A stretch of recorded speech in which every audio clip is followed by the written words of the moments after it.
tal? Muy buenas noches para todos ustedes. Es un gusto para mí presentar el día de hoy como continuidad de este congreso, de esta Semana Nacional de Asma, en el cual el día de hoy pues vamos a tener la oportunidad de hablar o tocar algunos aspectos muy importantes en cuanto al asma en la población pediátrica, y para ello pues contaremos con la intervención de profesores, como ustedes están viendo en su pantalla, con una amplia trayectoria en cuanto a la parte de la neumología pediátrica, una trayectoria en cuanto a profesores, formadores de neumólogos pediatras en la República Mexicana, y pues expertos en el tema de asma, ¿no? Y pues un gusto para mí presentarles al doctor Carlos García Bolaños. Él es neumólogo pediatra egresado del Centro Médico La Raza, es miembro del Colegio Mexicano de Neumólogos Pediatras y de la Sociedad Mexicana de Neumología y Cirugía de Tórax, es presidente de la Asociación Mexicana de Pediatría en el bienio 2019-2020 y es coautor de la Guía Mexicana de Terapia Nebulizada del 2020 y coautor del manejo integral de asma en la del 2021. De la misma manera, con el gusto de presentar a la doctora María del Carmen Cano Salas. Ella es neumólogo pediatra egresada del Instituto Nacional de Enfermedades Respiratorias, profesor adjunto del curso de Neumología Pediátrica UNAM, del Instituto Nacional de Enfermedades Respiratorias, tesorera del Consejo Nacional de Neumología y miembro de múltiples asociaciones como la LAD, la ATS-RS y la Sociedad Mexicana de Neumología y Cirugía de Tórax, y es actualmente subdirectora de enseñanza médica del Instituto Nacional de Enfermedades Respiratorias. Y yo voy a hacer una intervención, pues para los que no me conozcan, soy el doctor Gabriel Gutiérrez Morales, soy igual neumólogo pediatra, egresado del Instituto Nacional de Pediatría. Soy vicepresidente del Colegio de Neumólogos Pediatras y presidente del Consejo de Certificación de Neumología Pediátrica. Y actualmente funjo como encargado de la jefatura de pre y posgrado del Instituto Nacional de Pediatría. Pues agradecerles a todos ustedes que están conectados el día de hoy para dar continuidad a esta semana de asma, y a nombre del doctor Jesús Vázquez, pues les doy la bienvenida a este día. Y pues para comenzar, presentaremos la primera charla. Estará disertada por el doctor Carlos Bolaños, al que dejo la proyección para que nos presente su tema. Muchas gracias, doctor. Buenas noches a todos. Muchas gracias a Gabriel por la invitación para participar esta noche con ustedes unos minutos. Y bueno, pues más que nada, la verdad se siente uno en familia. Gabriel y Carmen son mis buenos amigos, compañeros de varias charlas a lo largo de varios años, pero particularmente cuando esta semana del asma inició, me dio mucho gusto escuchar la apertura del presidente, doctor Jesús Vázquez, que comentó que por primera ocasión se incluían los temas de pediatría dentro de este seminario. Y eso es bastante alentador, porque habiendo una división de neumología pediátrica, pues creo que esto ya debe ser algo definitivo. Y también comentó que vamos a ver cómo lo hacen, ¿no? Esperamos no defraudarlo. Bien, en este momento a mí me encargan hablar sobre lo que es el tratamiento de asma leve para pacientes en etapa pediátrica. Y bueno, quiero empezar señalando para todos ustedes que es bien sabido que las enfermedades respiratorias son la principal causa de discapacidad en el mundo, pero fíjense ustedes, entre pacientes de 10 a 24 años de edad, y creo que esto quedó más que claro con todo los hechos que sucedieron en los últimos 2 años de pandemia y todo lo que se tiene que seguir manejando. Entonces la relevancia de la neumología pues está más que clara, ¿verdad? Particularmente el asma per se es responsable de 346,000 muertes en el mundo cada año. Y en la República Mexicana, yo creo que todos ustedes lo saben bien, que entre pacientes de 0 a 19 años de edad, se estima que haya un 12.5% de pacientes con asma, y de acuerdo a la última encuesta Nacional de Salud y Nutrición, pues esto quiere decir que hay 43.6 millones de niños, y de estos el 12.5% correspondería a casi 5,5 millones de niños con asma a lo largo y ancho del país. Bueno, ¿y cuáles son las herramientas con las que contamos para tratar de mejorar las condiciones de estos pacientes? Bueno, me di a la tarea de hablar con Gabriel.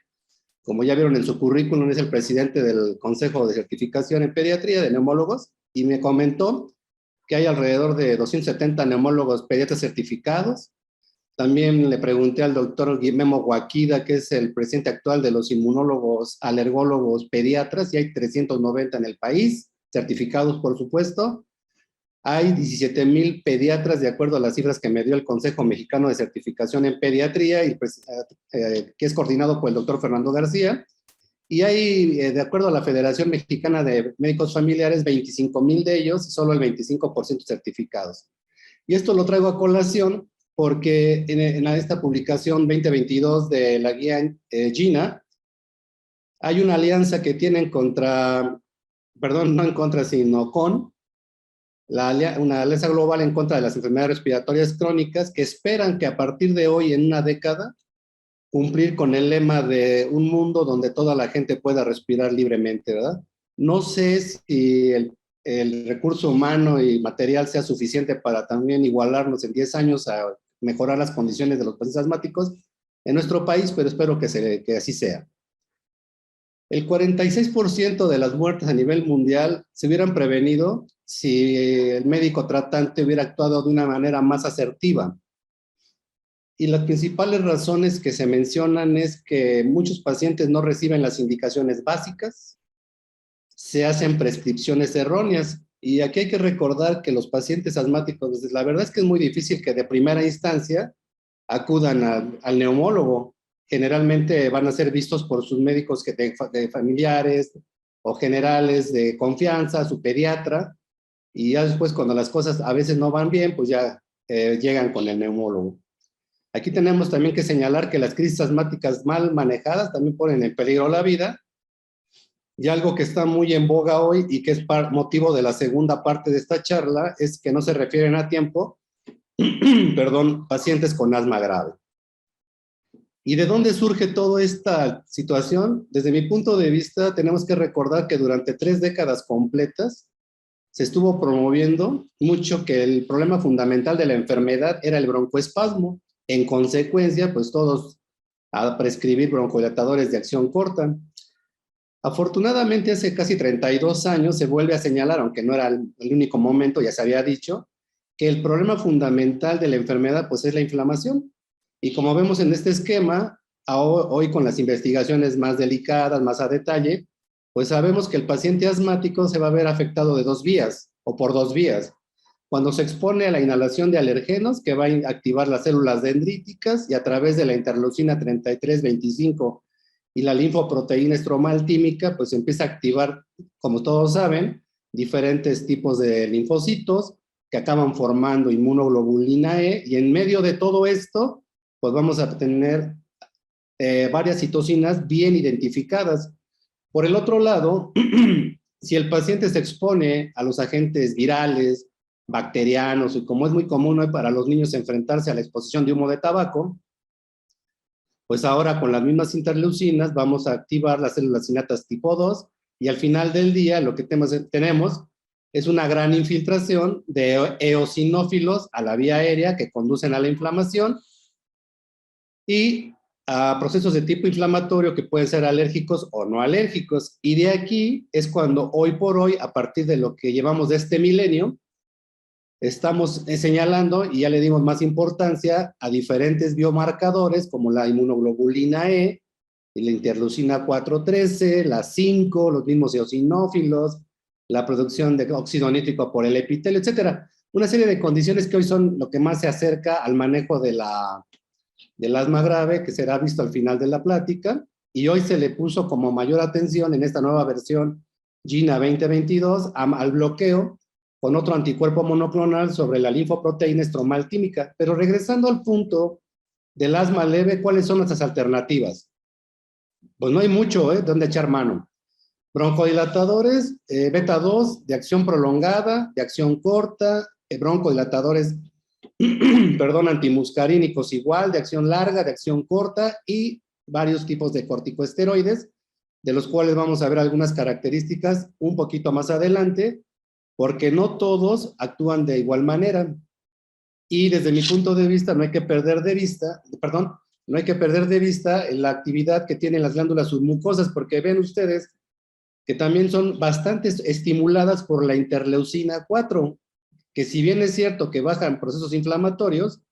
también disminuye el exceso de moco que se está produciendo hacia la luz del bronquio y con esto el paciente tiende a mejorar. Porque ustedes también creo que estarán de acuerdo que cuando llega la época de otoño-invierno y las infecciones respiratorias virales por sincicial respiratorio o rinovirus, empezamos a tener el problema de que hay una gran broncoconstricción por estímulo de la vía parasimpática y por supuesto estimulación directa de las glándulas mucosas. Ahí está el punto de cómo debemos considerar este proceso.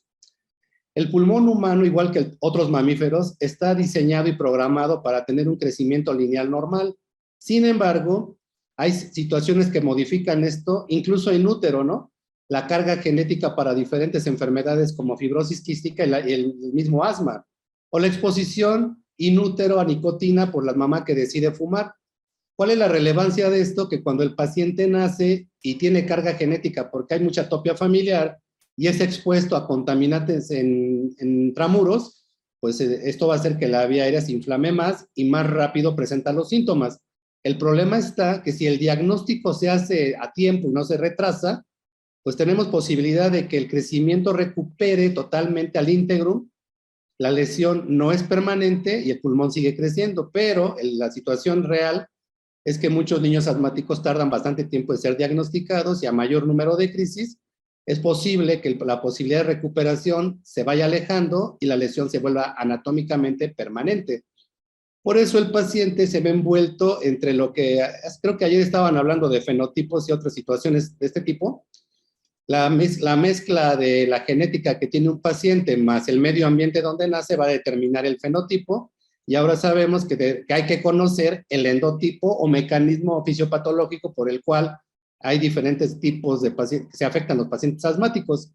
Visto retrospectivamente, hay que analizar el tratamiento que ha recibido o que deberá recibir, porque el paciente pediátrico, aunque no lo crean muchos, crece y se vuelve adulto. Y entonces, si no tenemos cuidado, el paciente va siendo relegado de las actividades físicas de los grupos de compañeros y esto lo hace que tenga mucha ansiedad y problemas de depresión. De tal manera que para todos, porque sé que están conectados médicos generales y médicos pediatras, no se les olvide que una manera pronta de hacer el diagnóstico es tomar en cuenta que más de 3 episodios de los síntomas que todos conocemos en un año, cuando hay historia de atopia familiar o personal del niño, es lo que nos hace pensar en el diagnóstico. Y tiene relevancia porque si ustedes se fijan en la línea que tenemos amarilla, pues el paciente empezará en su primer año de vida y así va a transitar a su etapa de preescolar, escolar, adolescente, adulto joven y hasta adulto en edad media, ¿no? En edad mediana, mejor dicho. Así que no hay que olvidar que, vuelvo a repetir, los niños crecen. ¿Y por qué sí es relevante esta parte? Porque sabemos que en esta flecha roja, entre más fenotipo celular eosinofílico tiene el paciente, mejor respuesta al corticoesteroide y la cosa va mejor. Cuando se va alejando de esta posibilidad y tiene fenotipos distintos o inicios tardíos de la enfermedad arriba de los 12 años, el fenotipo celular puede cambiar de manera dramática y tener una menor respuesta al tratamiento de corticoesteroides y no hay que desperdiciar tiempo. Porque lo que necesitamos es un buen control de síntomas para evitar el riesgo futuro de un diagnóstico tardío. Esta cita a mí me gustó mucho, que apareció hace unos par de años, si mal no me acuerdo,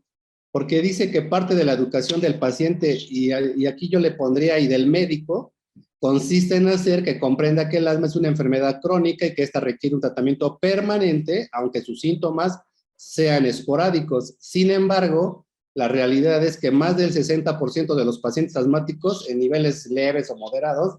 prefieren la inmediatez. Ellos prefieren algo que los haga sentir bien pronto, aunque ese medicamento broncodilatador de acción corta no esté controlando la inflamación per se de fondo, que es lo más delicado. Entonces, en esta nueva versión del GINA que acaba de aparecer, hay varios conceptos nuevos, pero pues ahorita para fines de la plática me llamó la atención esto, ¿no? Que ellos mencionan que el paciente no sobre o subestima la gravedad de su asma, ni siquiera difiere con lo que piensa su médico. Lo que él dice es que, pues él se basa en que sus síntomas se mejoran rápido cuando utiliza medicamento de rescate. Eso es lo que le importa al paciente. Y aquí parece ser que hay mucho trabajo todavía por hacer. ¿De dónde viene este sobreuso de los broncodilatadores de acción corta? Y no quiero que esto suene como que uno está satanizando al salbutamol, por el contrario, ¿no? El salbutamol es un medicamento excelente, pero tiene su papel y su periodo de tratamiento. Vean ustedes que en la década de los 40 del siglo pasado se descubre el isoproterenol, un nuevo broncodilatador no selectivo, pero viene a coincidir con el diseño de los MDI, con el dispositivo. Entonces, los médicos a prescribir isoprenalina por una vía muy fácil de administrar, pero en fines de la década de los 60 hubo la primera oleada de complicaciones porque hubo bastante mortalidad en diferentes estados de la Unión Americana. Esta fue la primera oleada. Mientras esto sucedía, el farmacólogo David Jack fue diseñando un beta 2 específico, selectivo, conocido como salbutamol, y este fue el receptor beta 2. Pues eso también, pues todavía hizo que los médicos dijeran, bueno, pues vamos a prescribir ahora mucho salbutamol. Años adelante, este farmacólogo descubrió también el salmeterol, y para 1993 sale al mercado formoterol, y aquí vino otro problema en la década de los 90, porque se empezó a prescribir los LABAs de manera individual como monoterapia y también trajo efectos adversos de mortalidad. Y entonces la guía GINA surge para regular todo esto y encarga al Instituto Nacional de Sangre, Corazón y Pulmón de los Estados Unidos de reunir expertos y hacer un documento que hoy por hoy parece ser que es el más leído y con el que más nos examinan en pregrado y posgrado. Y en esta década de los años, este milenio que estamos viviendo, viene la tercera oleada de problemas porque no hay apego al tratamiento de manera adecuada, se sigue utilizando bastante salbutamol todavía, y esto nos lleva a presentar crisis más graves, aun y cuando se está remarcando el tratamiento con corticosteroides inhalados de manera individual o combinados, pues no se ha hecho mucho caso, o como ahora se habla del TRAC 2, para pacientes mayores de 12 años y adultos, corticoides más ABA, ¿no? Entonces, nada más, a manera de repaso muy breve, recordar que los corticosteroides inhalados tienen diferentes características, porque vamos a suponer que esto es la luz del bronquio, aquí están las células ciliadas, está el líquido periciliar y el moco. En el lado derecho, cuando el paciente entra en periodos agudos, las crisis, pues el moco aumenta mucho y, por ejemplo, algunos esteroides son fabricados de manera muy lipofílica, lo cual los convierte en algo muy hidrofóbico y no les permite cruzar rápidamente el moco y menos el líquido periciliar. Al final del día logran disolverse, pero entran pequeñas cantidades al citoplasma, hacen contacto con el receptor del esteroide, pero por la misma característica son eliminados a la circulación pulmonar pronto y de aquí a la circulación sistémica. Afortunadamente, los niños son capaces de fijarlos a la albúmina rápido, a diferencia de los adultos, y los van neutralizando los excedentes de esteroide.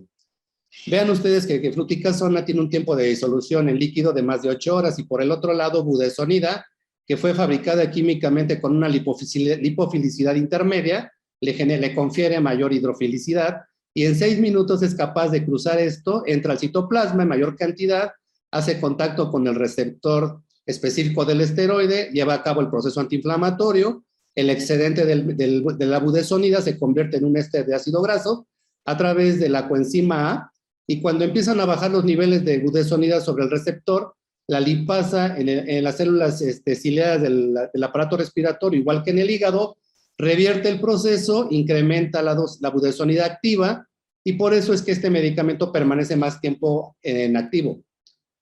Bien, por otro lado, la budesonida, como todos sabemos, el paciente asmático tiene varios cambios anatómicos, no todos, afortunadamente, pero básicamente la angiogénesis. El problema de esto es que a mayor número de capilares hasta la mucosa bronquial, cada crisis se obstruye más la luz. Por suerte, la budesonida tiene la capacidad de bloquear al transportador monoamino extraneural y permite que la norepinefrina, la luz del bronquio, permanezca más tiempo, y en un lapso de 30 minutos tenemos un efecto vasoconstrictor que dilata la luz del bronquio y el paciente percibe la mejoría. Esto se da entre 30 y 60 minutos, y si queremos que dure más, pues tenemos que cambiar a medicamento de control todos los días. De los broncodilatadores que hoy se están usando más en pediatría, sin duda, pues es el formoterol, porque igual que la budesonida fue fabricada de manera más una lipofilicidad intermedia,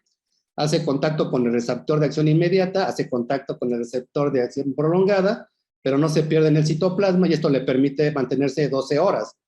Y en formoterol, la velocidad o inicio de acción es hasta más rápido que salbutamol, pero no estamos diciendo de ninguna manera que hasta el día de hoy venga a sustituir a salbutamol. Simplemente lo comento porque esa es la razón por la que yo he observado que las principales combinaciones de terapia hoy mezclan un corticosteroide inhalado con formoterol. A diferencia de otro LABA, tiene un 57% de afinidad a receptores contra un 28%.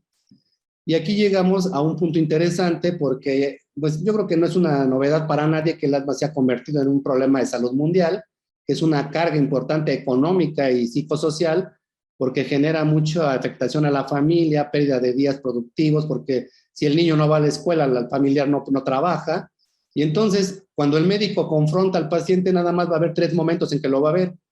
Cuando llega a nuestra consulta y viene hablándonos de que tuvo síntomas previos, pero se encuentra estable, con función respiratoria normal, y aquí el tratamiento pues no puede ser otra cosa para un paciente en nivel leve que o un corticoide inhalado o combinado con un beta-2 de acción prolongada, y en algunos casos, en paso 4, pues tendremos que agregar un LAMA. Pero hay una pequeña y muy delgada línea donde el paciente refiere pérdida del control de los síntomas, discreto incremento de la tos, de la disnea, etcétera, y sus flujometrías matutinas bajas. Aquí es cuando se recomienda el empleo de la terapia MAR, que como saben ustedes, no es otra cosa más que lo que le dicen terapia respiratoria de mantenimiento y rescate, con el uso de unas dosis extras de la misma combinación de corticoide inhalado más formoterol. Y por supuesto que a veces ni esto funciona y sin duda pues los pacientes van a caer en algún nivel de crisis y los medicamentos a utilizar en crisis pues ya los conocemos perfecto, ¿no? Será un ciclo de corticoide sistémico, beta-2 de acción corta o un broncoespectador antimuscarínico de acción corta. Y entonces aquí para los compañeros de medicina general o pediatría, pues no debe haber duda de qué es lo que voy a usar en pacientes que van para el tratamiento de control diario o cuando están en crisis, no se debe confundir el tratamiento.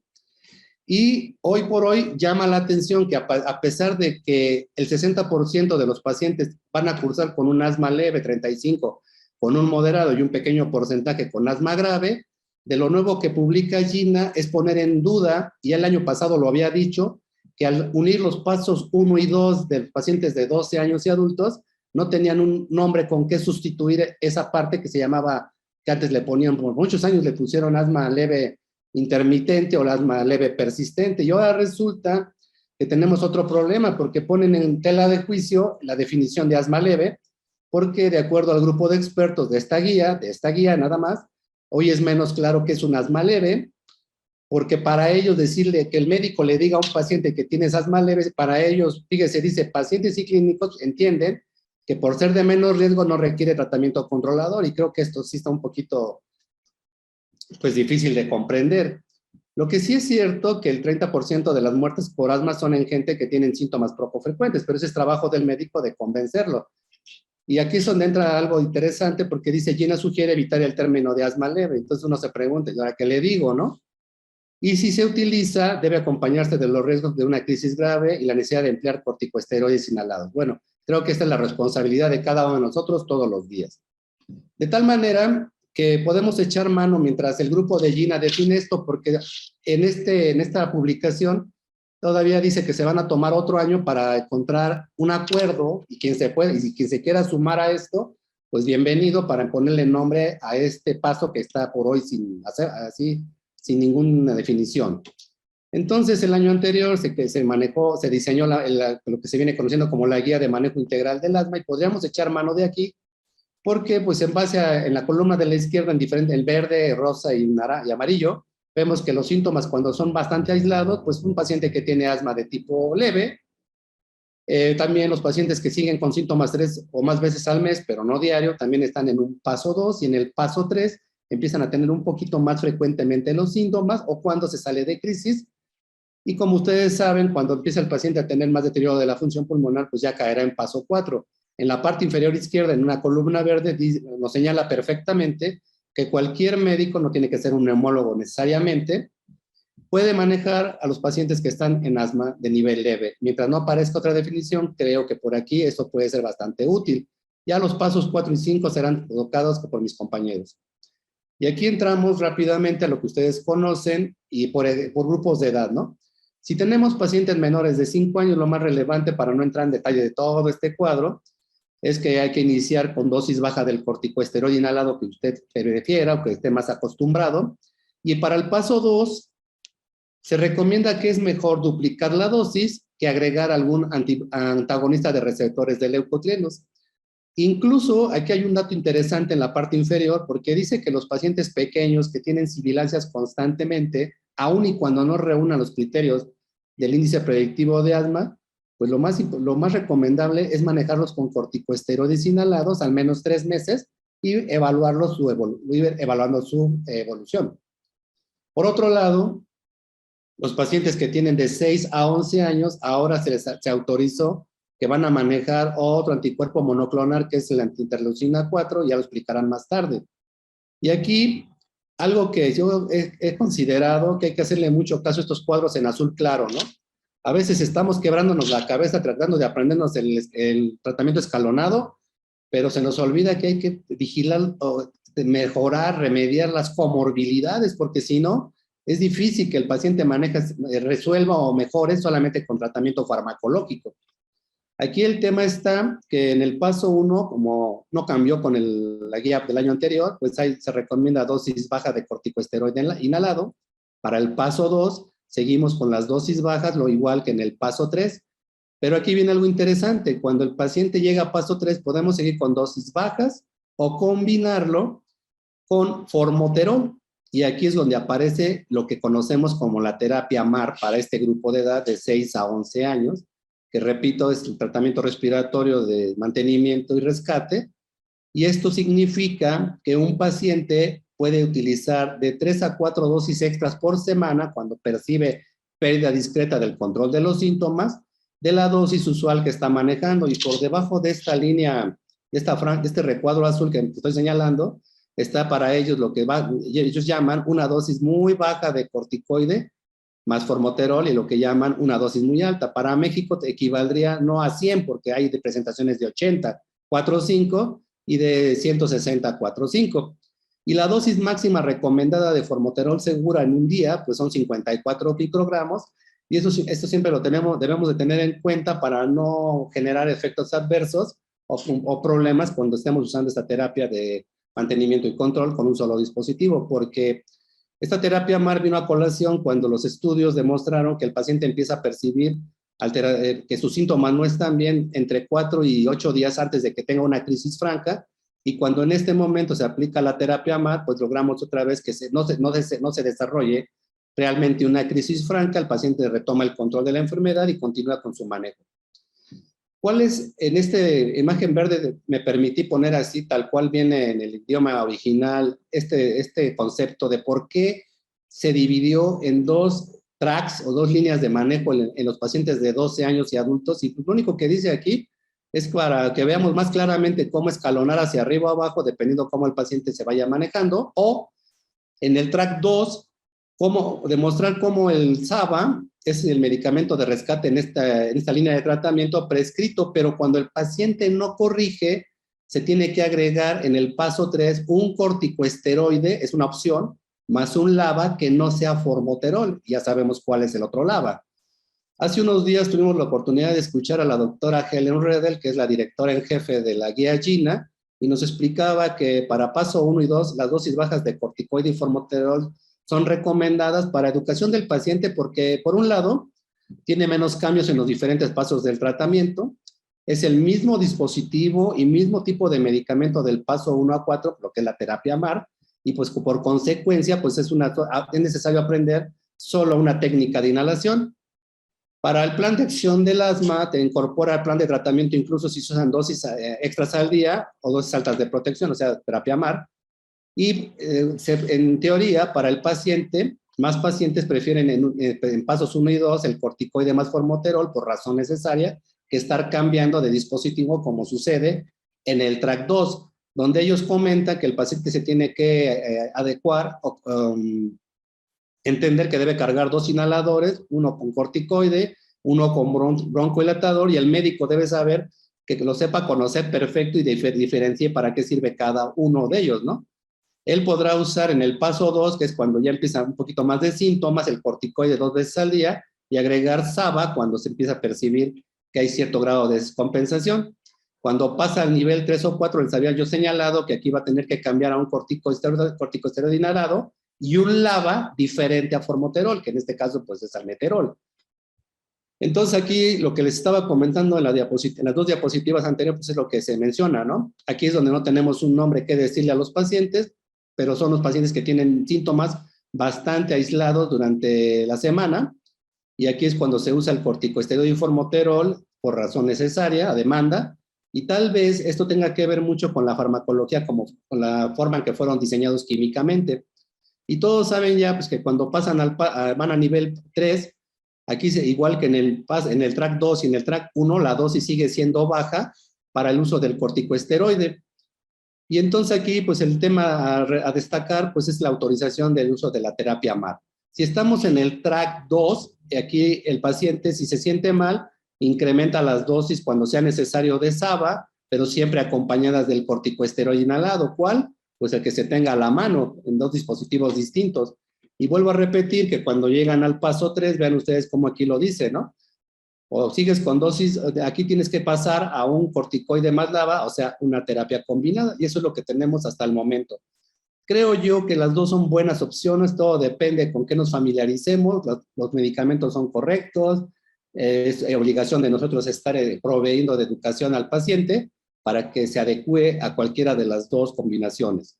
Y no acabe como esta imagen que si estuviéramos en físico les diría quién ve una mujer joven, quién ve una mujer anciana y quién ve las dos al mismo tiempo.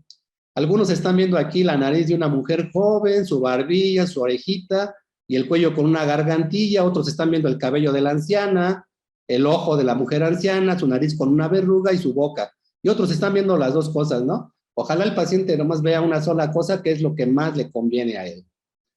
Y otra situación que yo no he visto en muchos pacientes o casi en ninguno es que el médico les dé de manera física o electrónica esta hoja de que lo que se llama el plan de acción escrito para mantener el control del asma, que al menos en España, por lo que nos han comentado, ha sido un éxito para lograr evitar que el paciente pueda comprar salbutamol sin receta de manera indiscriminada, en relación de que si el paciente no lleva aquí las indicaciones de su médico y la firma, no se les vende el salbutamol. Desafortunadamente aquí pues no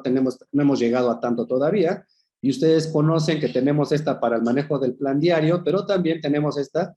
para el control y manejo de la crisis en casa, y creo que es importante que los pacientes la tengan porque de aquí en adelante esto va a marcar la diferencia para un mejor proceso de educación. El lema final de este año, ya casi para terminar, se llama Cerrando Brechas, que este es el lema que se lanzó por la Iniciativa Global para el Manejo del Asma, con motivo de este Día Mundial, y dice Cerrando Brechas en el Cuidado del Asma. Y de este casi decálogo que publicaron hay 3 cosas que a mí me parecen importantes. Se debe tratar de que el acceso sea igualitario para el diagnóstico y tratamiento, es decir, que el paciente de verdad tenga acceso al medicamento y no nada más en un papel, porque si no, pues este es un motivo de que el paciente no va a mejorar. Debe generarse una mejor interacción y comunicación entre primero, segundo y tercer nivel de atención. Esto quiere decir que no solo en México sucede que no nos llevamos bien entre todos, sino parece que esto es un problema global. Proveer de mejor, proveer mejor comunicación y educación con la gente que padece asma, porque si no traducimos sencillo todo lo que estamos diciendo hoy, va a ser muy difícil que tengamos cambios, y prescribir inhaladores y verificar el uso correcto y la adherencia al mismo. Bueno, como esta frase también la tomé de un curso muy reciente que dice que repitiendo lo que se hace en el pasado, pues nunca vamos a crear un futuro distinto, sino vamos a tener cosas del pasado. Así que hoy, en las siguientes charlas, nos van a meter al mundo de la biología molecular y lo que está sucediendo en pediatría. Muchas gracias, Gabriel. Te regreso la palabra. Muy bien. Bueno, pues vamos a continuar con el tema, las charlas del día de hoy. Y bueno, pues ya me había presentado. Y el tema del cual yo les voy a hablar es específicamente de los fenotipos y lo que son el uso de los biomarcadores en pacientes con asma grave, en esos pacientes en los cuales, pues ya como nos comentaba el doctor Bolaños, están en el paso ya final y que aparte de ello, pues no hemos logrado el control, que es el objetivo final de los pacientes con asma. Los puntos que quiero revisar en los próximos minutos con ustedes es revisar un poco de la definición de asma severa Esto porque para muchos suele ser un poco confuso los términos que posteriormente vamos a revisar, valorar los diferentes fenotipos, la importancia de lo que son los endotipos, que ya el día de ayer el doctor José Miguel pues ya nos hablaba ampliamente de ello, y bueno, qué biomarcadores podríamos solicitar para el abordaje de estos endotipos, ¿no? Y bueno, si bien cuando las definiciones se establecen, brindan la orientación necesaria para identificar, caracterizar y tomar decisiones apropiadas con mayor precisión, pues realmente en el asma esto no es una excepción, ¿no? ¿Por qué? Porque es muy común que dentro de esta terminología, en cuanto a asma de difícil control, asma no controlada, asma grave, pues surgen algunas complicaciones en cuanto a la identificación de este término y por ende, pues surgen dudas y hay ambigüedades en cuanto a su uso de ello. Y por eso creí importante pues hacer mención de ello. Decir que es un paciente que tiene o que tiene asma no controlada es cuando tenemos un paciente con síntomas frecuentes, esto si tomamos un ACT, y pues de alguna otra forma no tiene el control total de la enfermedad, cuando tiene exacerbaciones de manera frecuente que requiere el uso de medicamentos de corticosteroides orales, que ha requerido de hospitalizaciones en el último año, así como una identificación de limitación al flujo aéreo medido por flujometría o bien por espirometría. Y esto es importante recalcar, que muchos de estos pacientes pueden tener un asma leve sin llevar un tratamiento de manera regular. Para decir o para utilizar el término de asma grave es cuando tenemos un paciente que requiere altas dosis de corticosteroides inhalados en combinación con un segundo medicamento controlador. Y esto con el fin para prevenir que el paciente pierda el control de su enfermedad o que permanezca sin control a pesar de ese tratamiento. Entonces, realmente para poder hablar de asma grave, pues esto se los pongo a colación para que nuestros compañeros médicos generales o pediatras de alguna otra forma conozcan cuáles son esas dosis de acuerdo a los lineamientos que ya nos comentaba el doctor Bolaños en un paso 5, que a pesar de las dosis que podemos utilizar o dosis máxima, pues no tenemos el control aunado a un segundo medicamento controlador. Y aquí en esta gráfica pues hago referencia del uso de los corticosteroides inhalados en los menores de 6 años, que es en la parte superior, y las dosis de los esteroides inhalados en los niños mayores de 6 años. ¿Sí? En teoría, pues tendríamos que utilizar la dosis máxima, que es esta columna. De acuerdo pues a lo que previamente o lo que se describe en asma grave, pues primero debemos de confirmar el diagnóstico, hacer todo lo que necesitemos de acuerdo al grupo etario para determinar si lo que mi paciente realmente tiene asma. El segundo aspecto es determinar si es grave o es y para ello pues debemos de ver que tenga el pobre control, la limitación al flujo aéreo, las exacerbaciones frecuentes, los episodios que ponen en riesgo la vida, y esto como definición de no controlado, más todos los procesos o todas las intervenciones que debemos de realizar para decidir o realmente etiquetar a mi paciente que tenga un asma grave, y es que mi paciente realmente tiene un manejo óptimo, como previamente lo habíamos descrito en la definición de asma grave, y sobre todo esta evaluación multidimensional que ya desde algunos años, tanto GINA como la RS, inclusive en la guía latinoamericana de asma grave, pues establecen dentro de toda esta valoración o del decir este paciente o etiquetar a mi paciente como asma grave, el hacer esta evaluación multidimensional donde debemos de optimizar habilidades de autogestión, identificar disparadores, factores adversos o factores desencadenantes, obesidad, rinosinusitis, apnea obstructiva del sueño, como parte de comorbilidades y por ende identificar ya lo que son los fenotipos. ¿Para qué? Pues esto, conforme vayamos viendo la charla, el objetivo es brindar a nuestros pacientes pues un tratamiento personalizado. Y esto con el fin de individualizar a cada uno de nuestros pacientes con asma grave su plan de manejo o el plan de acción que vamos a hacer en ellos. Quiero hacer énfasis en cuanto a la definición de asma, y esto es muy importante. Como sabemos, el asma se define como una enfermedad heterogénea, y es ahí donde quiero hacer el énfasis. Y es caracterizada, como todos sabemos, por inflamación crónica de la vía aérea, que se acompaña de hiperactividad de la vía aérea, que esto pues, lo que nos va a conllevar es la presencia de los síntomas que son los motivos por los cuales llegan los pacientes con nosotros. La tos, la sibilancia, la disnea y aumento del trabajo respiratorio, y esto va a depender del grado de obstrucción. Pero quiero hacer énfasis en esto de la enfermedad heterogénea, y esto no es un término, pues realmente un término nuevo, ¿no? Aquí podemos observar que ya desde 1976 se decía que los pacientes asmáticos tenían esta heterogeneidad y que esto nos ha servido para que actualmente nosotros podamos de alguna otra forma individualizar a cada uno de nuestros pacientes para identificar los fenotipos, identificar los endotipos y sobre todo el biomarcador que me va a ayudar, ¿para qué? Para dirigir una terapia especializada, ¿no? Aunque muchas veces el comprender todos estos conceptos, pues a veces sí nos pone un poco como esta carita, ¿no? Y bueno, en esta gráfica que agradezco a la doctora Carmen Cano que me hizo favor de prestar algunas de estas, pues realmente el hablar de todo de fenotipo y de endotipos, pues tiene que ver con todo lo que al individuo se exponga, ¿no? Por eso se llama, o lo que se describe como exposoma, ¿no? Que son las exposiciones ambientales acumuladas de un individuo durante el transcurso de su vida. Esto aunado al genoma, que tiene que ver con el material genético de un organismo, y que para ello pues ya hay identificación de algunas, tanto polimorfismo como algunos genes o cromosomas involucrados en la fisiopatología del asma. Y todo ello, la interacción del exposoma con el genoma, pues nos va a llevar a lo que conocemos, como fenotipo. Y esto, el hablar de un fenotipo, pues son las características observables que resultan de la interacción tanto de las influencias ambientales, que es el exposoma,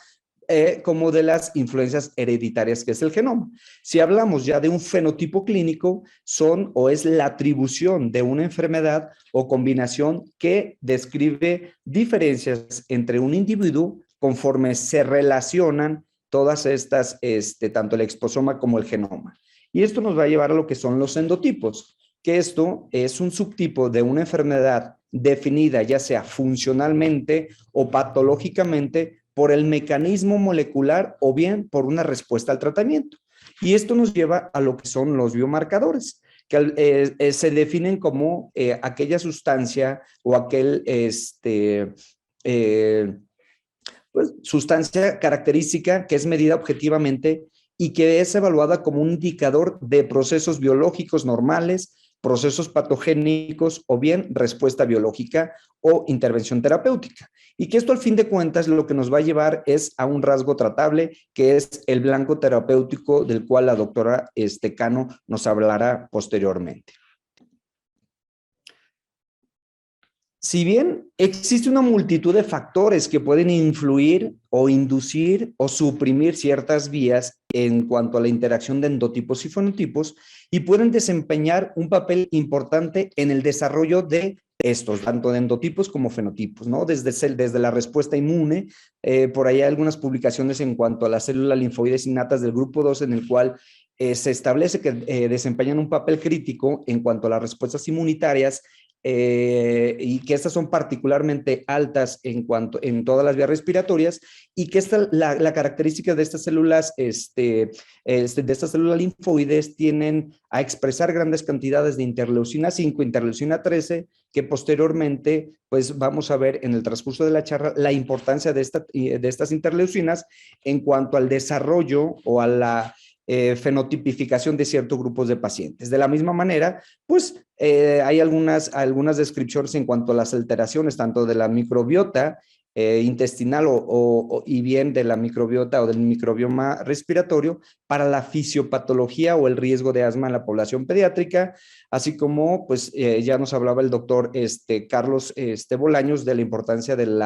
de la exposición a algunos irritantes o a la contaminación y algunas alteraciones en la barrera epitelial, y que ello pues puede favorecer el desarrollo de esta enfermedad, así como los factores genéticos que previamente habíamos señalado, como algunos polimorfismos de receptores beta 2 adrenérgicos que en su expresión puede variar la respuesta a ciertos broncodilatadores, así como algunos cromosomas, algunos genes como el 5Q, el 11 o el ADAM33 que se han relacionado con la fisiopatogenia de la enfermedad. En las últimas 2 décadas se han realizado numerosos estudios en cuanto a la identificación de los fenotipos de asma grave. Determinar pues estos fenotipos de manera clínica es importante. ¿Para qué? Pues para mejorar la comprensión de cuáles son los mecanismos subyacentes de la enfermedad, y lo que es más importante, para seleccionar los tratamientos específicos adecuados para cada uno de nuestros pacientes con asma grave. Inicialmente la clasificación basada en estos fenotipos pues hacía énfasis en los factores desencadenantes. De ahí que se hablaba de asma alérgica, asma inducida por aspirina, o bien asma inducida o asma por ocupacional. Sin embargo, todo esto pues ha ido cambiando, ¿no? Y posteriormente se empezaron a hacer la clasificación por fenotipos de acuerdo a las características del paciente. Por ahí todos recordamos la clasificación de los fenotipos en la población pediátrica del doctor Martínez, desde la edad del inicio, las exacerbaciones frecuentes, o bien la limitación persistente al flujo de aire. Más tarde, pues, vinieron lo que son los patrones de acuerdo al tipo de inflamación en el flujo. Y esta clasificación, pues, la hacían en eosinofílica, neutrofílica, pausogranulocítica, granulocítica mixta, como posteriormente vamos a hablar. Y, pues, más recientemente se han utilizado estas técnicas de análisis de conglomerados o agrupamientos o clúster con el fin de identificar subgrupos de pacientes con asma con ciertas características clínicas que nos van a ayudar a identificar primero estos grupos y sobre todo de estos fenotipos, los endotipos. Y bueno, mencionar que todo esto parte fundamental de todo ello fue a través del programa de investigación de asma severa, por sus siglas SART, en el cual a través de cerca de 1,650 pacientes con asma durante un lapso de 10 años, en el cual incluyeron tanto adultos como niños, pues hicieron estos clústeres o estos agrupamientos de acuerdo a las características, tanto de edad, tanto a características fisiológicas, de función respiratoria o el uso de corticosteroides, y lo dividieron en estos 5 grandes grupos, que fue leve, moderado, severo, con obstrucción al flujo aéreo, o bien aquellos con algunas otras comorbilidades. Y en esto lo que quiero recalcar es que la población pediátrica básicamente se incluyeron estos 3 espectros, que fue el clúster 1 o el que llamaron alérgico leve, el clúster 2, que es preescolares que iban tanto de 2 años a 18 años, y el clúster número 4. Posteriormente esto dio pauta a hacer algunas especificaciones en la edad pediátrica, pero sin embargo las características o la importancia de esta investigación, pues aquí en este gráfico podemos identificar que la población pediátrica por los clústeres que previamente habíamos señalado, específicamente el clúster 3, pues nos hablaba de que eran pacientes con asma alérgica leve, pero que no tenían tanta limitación al flujo aéreo, a diferencia del clúster 4, en el cual pues tenían mayor afección en cuanto a la parte de los del flujo aéreo. En esta otra gráfica, aquí dividiendo por grupo etario, pues se concluye que la mayoría de nuestros pacientes de la edad pediátrica pues se encuentran dentro del fenotipo de asma alérgica, y que va una gran proporción asma alérgica leve, una asma alérgica moderada, Y asma alérgica grave, si bien posiblemente menor el grupo, pero que eso es de alguna otra forma, pues el tema o lo que estamos de alguna otra forma hablando. Y pues algunos otros grupos en los cuales pues realmente el asma de inicio tardío, que se asocia con algunos otros fenotipos como de obesidad, pues específicamente en lo que son los adultos. Y bueno, estos 5 fenotipos, las manifestaciones clínicas, pues como previamente habíamos señalado, ¿no? El clúster 1 en el que incluían pacientes pediátricos, pues de inicio temprano, que tenían atopia con función pulmonar normal y que realmente necesitaban menos de 2 controladores para el control de su enfermedad y que pues, realmente los usos o el uso de los servicios de urgencias pues realmente era muy poco. El grupo 2, que hablaba de asma alérgica leve moderada, que era aparentemente como el grupo más común, de inicio temprano, que tenían el antecedente de o la predisposición para el desarrollo de alergias, que tenían atopia, con FEV1 limítrofe, que requerían menos o igual a 2 controladores y pues de alguna otra forma no tenían uso infrecuente de corticosteroides orales y eosinofilia en esputo de manera leve. El clúster número 3, pues realmente eres más para adultos mayores y el clúster 4, pues es aquellos pacientes con asma alérgica grave en el cual incluían pacientes de inicio temprano, pero en el cual pues, realmente se veía afectado ya la función respiratoria porque tenían FEV1 muy bajos. Y pues esto aunado al uso de corticosteroides orales de manera frecuente y eosinofilia en esputo. Y el clúster 5, pues específicamente pues más en adultos. Y posteriormente hicieron este enfoque, una vez que sacaron estos 3 grupos, hicieron como este subgrupo para dedicar o evaluar más a la población pediátrica y dentro de pues ya dividieron o agruparon en 4 grupos a la población pediátrica desde leve, moderada o severa o con alteración al flujo aéreo, ¿no? Y pues de esto pues podemos ver que van el clúster 1 que va de 3 a 9 años, de 1 a 4, el clúster 3 que es el severo, pues en el cual se incluyen incluso niños muy pequeños, inclusive pues que tenían alteraciones al flujo aéreo y pues realmente el clúster 3 y el 4 dentro de esta subgrupo del SARS o el SARS-3 pues de alguna otra forma pues se ve como ya está limitada o alterada la función respiratoria. Y esto de alguna otra forma pues sí es como la pauta para establecer algunos o los fenotipos de asma grave en la población pediátrica. Y de aquí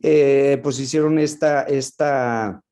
gráfica en el cual, de acuerdo pues al clúster o al agrupamiento, pues lo dividieron en estos 4 grupos y el primero pues asma de inicio tardío con función pulmonar normal y que realmente requerían de dosis muy bajas de corticosteroides inhalados para tener el control de la enfermedad, pero que tenían antecedentes de atopia leve. El clúster número 2 con asma,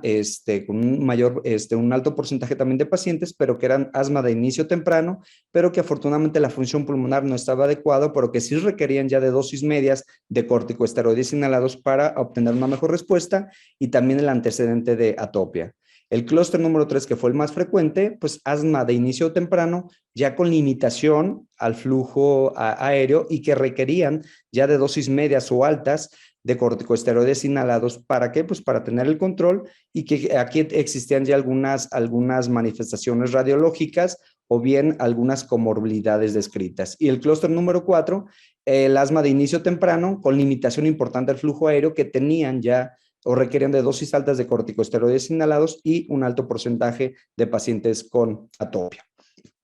Por ahí está otras publicaciones de estos estudios en el cual cerca de 180 pacientes, 730 pacientes en el cual de la misma manera,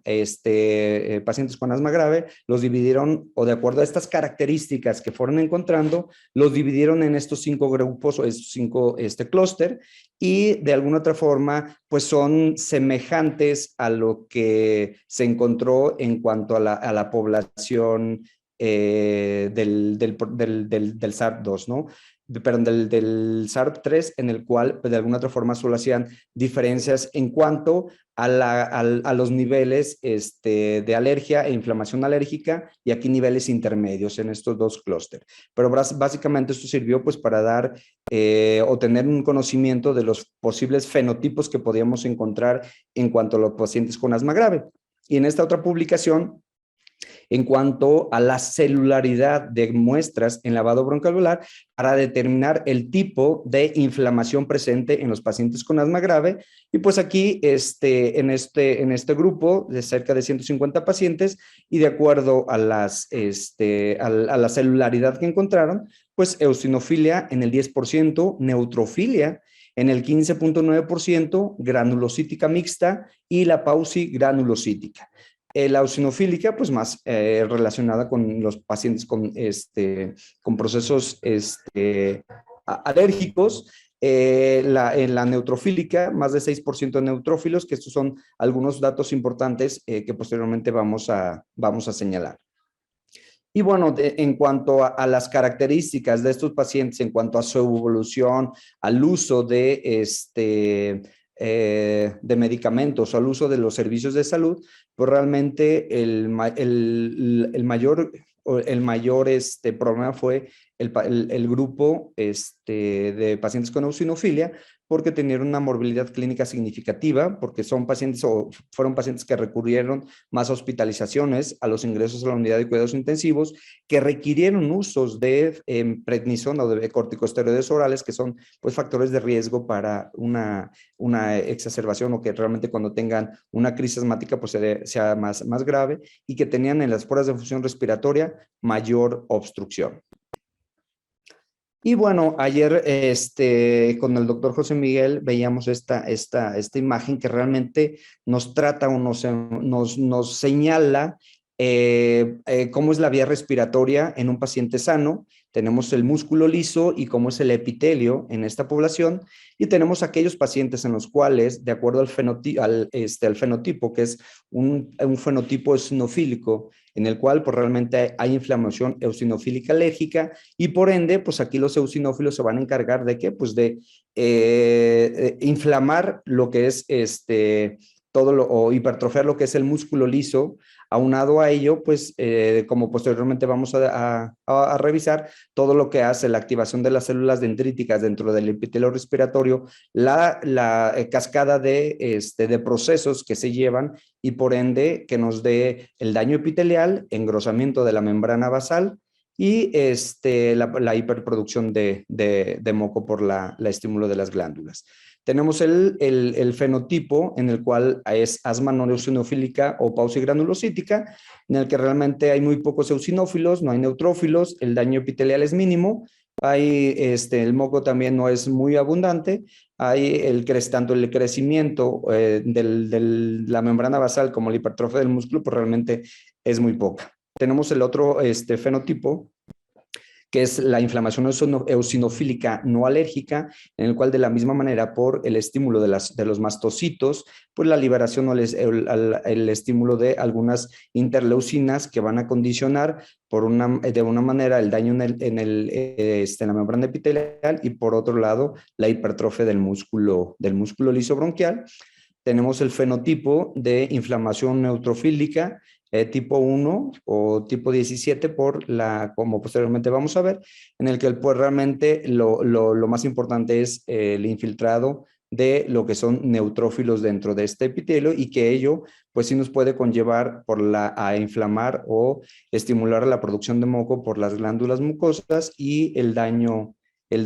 epitelial. Y la granulocítica mixta, en el cual pues podemos tener tanto eosinófilos como neutrófilos, y que puede haber engrosamiento de la membrana e hipertrofia del músculo liso. Y eso es a manera de resumen lo que esperaríamos en estos fenotipos. En la asma eosinofílica, pues la presencia de más del 3% de los eosinófilos, la neutrofílica con más de 61%, aunque a veces los puntos de corte varían de acuerdo a la revisión, y pues el asma pausigranulocítica y la granulocítica mixta. Sin embargo, a manera de como de síntesis, podemos tener en mente, pues, de estos fenotipos de acuerdo a la edad del inicio de la enfermedad. Puede ser por la sensibilización alérgica y esto por los biomarcadores que posteriormente vamos a ver y el patrón inflamatorio como previamente habíamos señalado. En cuanto a los endotipos señalados o referidos como un subtipo de una enfermedad definida funcional y patológicamente por un mecanismo molecular o por la respuesta al tratamiento, podemos hacer la diferencia entre T2 alta o T2 baja y que esto al fin de cuentas, estas van a ser en la T2 alta la inflamación eosinofílica o bien la baja, o no alta, que es neutrofílica, y realmente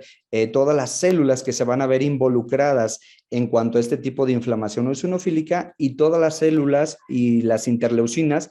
que se van a encontrar en cuanto a una inflamación neutrofílica. Y rápidamente, en cuanto a la inflamación tipo T2 o T2 alta, pues normalmente los alergenos inhalados o los virus van a actuar o van a activar lo que son estas células dendríticas. Una vez de que se activan estas células dendríticas, van a liberar quimiosinas, que se llaman quimiosinas ligando, como quimiosinas la CC17 y la CC22, que son quimiosinas que una vez activadas, estas van a tener la función de reclutar células TH2, células TH2, y de la misma manera células innatas del grupo 2, que son las ILC2, y estas a la vez van a activar factores de transcripción, que son los factores o proteínas GATA3, los cuales estas a la vez van a tener la función de estimular alguna producción de ciertas interleucinas. También van a activar, por una parte, van a activar algunos receptores. Es un receptor de la subunidad alfa del receptor de la interleucina 4, la cual va a provocar la liberación de óxido nítrico en lo que son las células epiteliales de la vía respiratoria, y por ende, pues, el aumento de la fracción exhalada de óxido nítrico exhalado en las células, pues, del epitelio respiratorio. Por otro lado, también la interleucina 5 va a actuar sobre el receptor de interleucina 5RA para causar o estimular a lo que son los eosinófilos. ¿Para qué? Pues para producir a nivel del torrente sanguíneo lo que son la eosinofilia. Por otro lado, la interleucina 9 va a ser muy importante para la integridad del mastocito y para la liberación de histaminas. También las células epiteliales aquí del epitelio respiratorio van a liberar ciertas quimiosinas como la CCL26, que va a atraer a lo que son más neutrófilos para unirse a este receptor, que es el receptor 3. ¿Para qué? Pues de alguna otra forma, para atraer más eosinófilos al torrente sanguíneo. Y por último, pues las células epiteliales también tienen la función de producir ciertas alarminas, como ya previamente nos había comentado el doctor Carlos Bolaño. Va a activar lo que son las TSLP, que son linfopoyetina del estroma tímico, que de alguna otra forma estas van a actuar o van a liberarse en situaciones de eosinofilia, y esto pues de alguna otra forma va a tener la función de bloquear ciertas citocinas y por ende pues liberar o estimular nuevamente a esta interleucina C2, a este factor, de células innatas, que pues por ende va a tener otro estímulo para la liberación más de interleucina 4, interleucina 5, y por ende que se vaya la producción de tanto de eosinófilos como de óxido nítrico exhalado. En cuanto a la inflamación no tipo T2 o T2 baja, aquí lo que vamos a presenciar o lo que se produce bajo el estímulo de ciertas bacterias, virus o bien especies reactivas de oxígeno en el epitelio respiratorio, pues van a activar todo lo que son estas células epiteliales, y estas células epiteliales van a liberar algunos mediadores proinflamatorios, como lo que es el factor de necrosis tumoral alfa. De la misma manera, esta activación de las células epiteliales pues van a actuar atrayendo ciertas quimiosinas como la CXCR2, que estas van a actuar sobre las células Globet,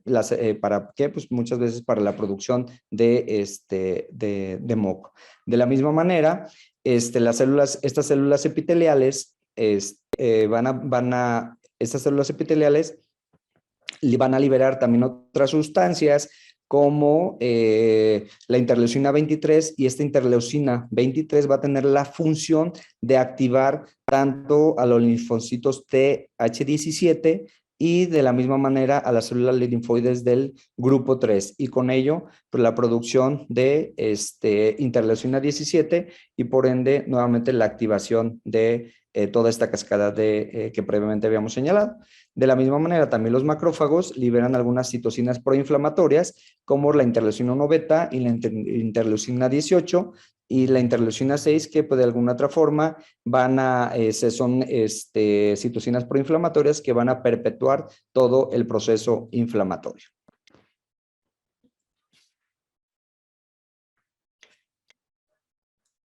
Y bueno, a manera de síntesis en cuanto a los fenotipos y los endotipos, podemos decir que el asma grave la podemos clasificar de acuerdo a la parte clínica, a la parte fisiológica y a la parte histopatológica, y que de esto se van a derivar diferentes fenotipos, y estos a la vez, estos fenotipos van a dar diferentes endotipos. Y esta imagen lo que quiero recalcar es que podemos observar que un fenotipo puede dar pauta a dos diferentes fenotipos, o dicho de otra manera, dos endotipos pueden tener diferente fenotipo de origen. ¿Para qué? Pues para el desarrollo de lo que es la enfermedad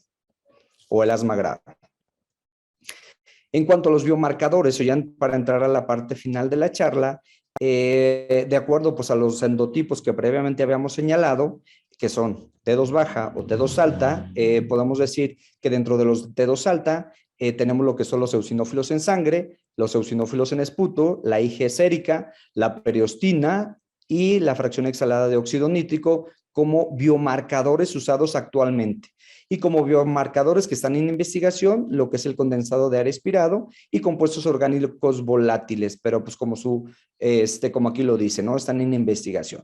De la manera que nosotros podemos evaluar la parte T2 baja, tenemos lo que son los neutrófilos en esputo y la interleucina 17 como biomarcadores usados actualmente, pero sobre todo hacer énfasis en que son más utilizados en adultos. Y de los biomarcadores de investigación tenemos el factor de necrosis tumoral humano, el inductor similar al factor de la apoptosis y una proteína similar a la quitinasa. Esto sería, a manera de síntesis, los biomarcadores que se pueden utilizar para evaluar los diferentes endotipos. Y bueno, vamos a empezar un poco porque en la población pediátrica, si recordamos, pues la T2 alta es la mayor o el mayor endotipo que se presenta a nuestros pacientes, y por ende pues vamos a iniciar a hablar un poco de todos estos, ¿no? Tenemos en primera parte lo que son los eosinófilos, y lo dividí aquí en cuatro aspectos. Como impulsor central de inflamación, si bien hay en diferentes bibliografías se establece cuál es el punto de corte para decir que los eosinófilos están elevados, ¿no? En esta publicación, en el cual habla específicamente de la población pediátrica, se dice que podemos decir cuando existe en sangre más de 300 eosinófilos por mililitro, o bien en el esputo más del 2 al 3% del recuento total de eosinófilos. En cuanto a la correlación, pues los eosinófilos pues, se correlacionan directamente con la gravedad del asma, con la hiperreactividad bronquial,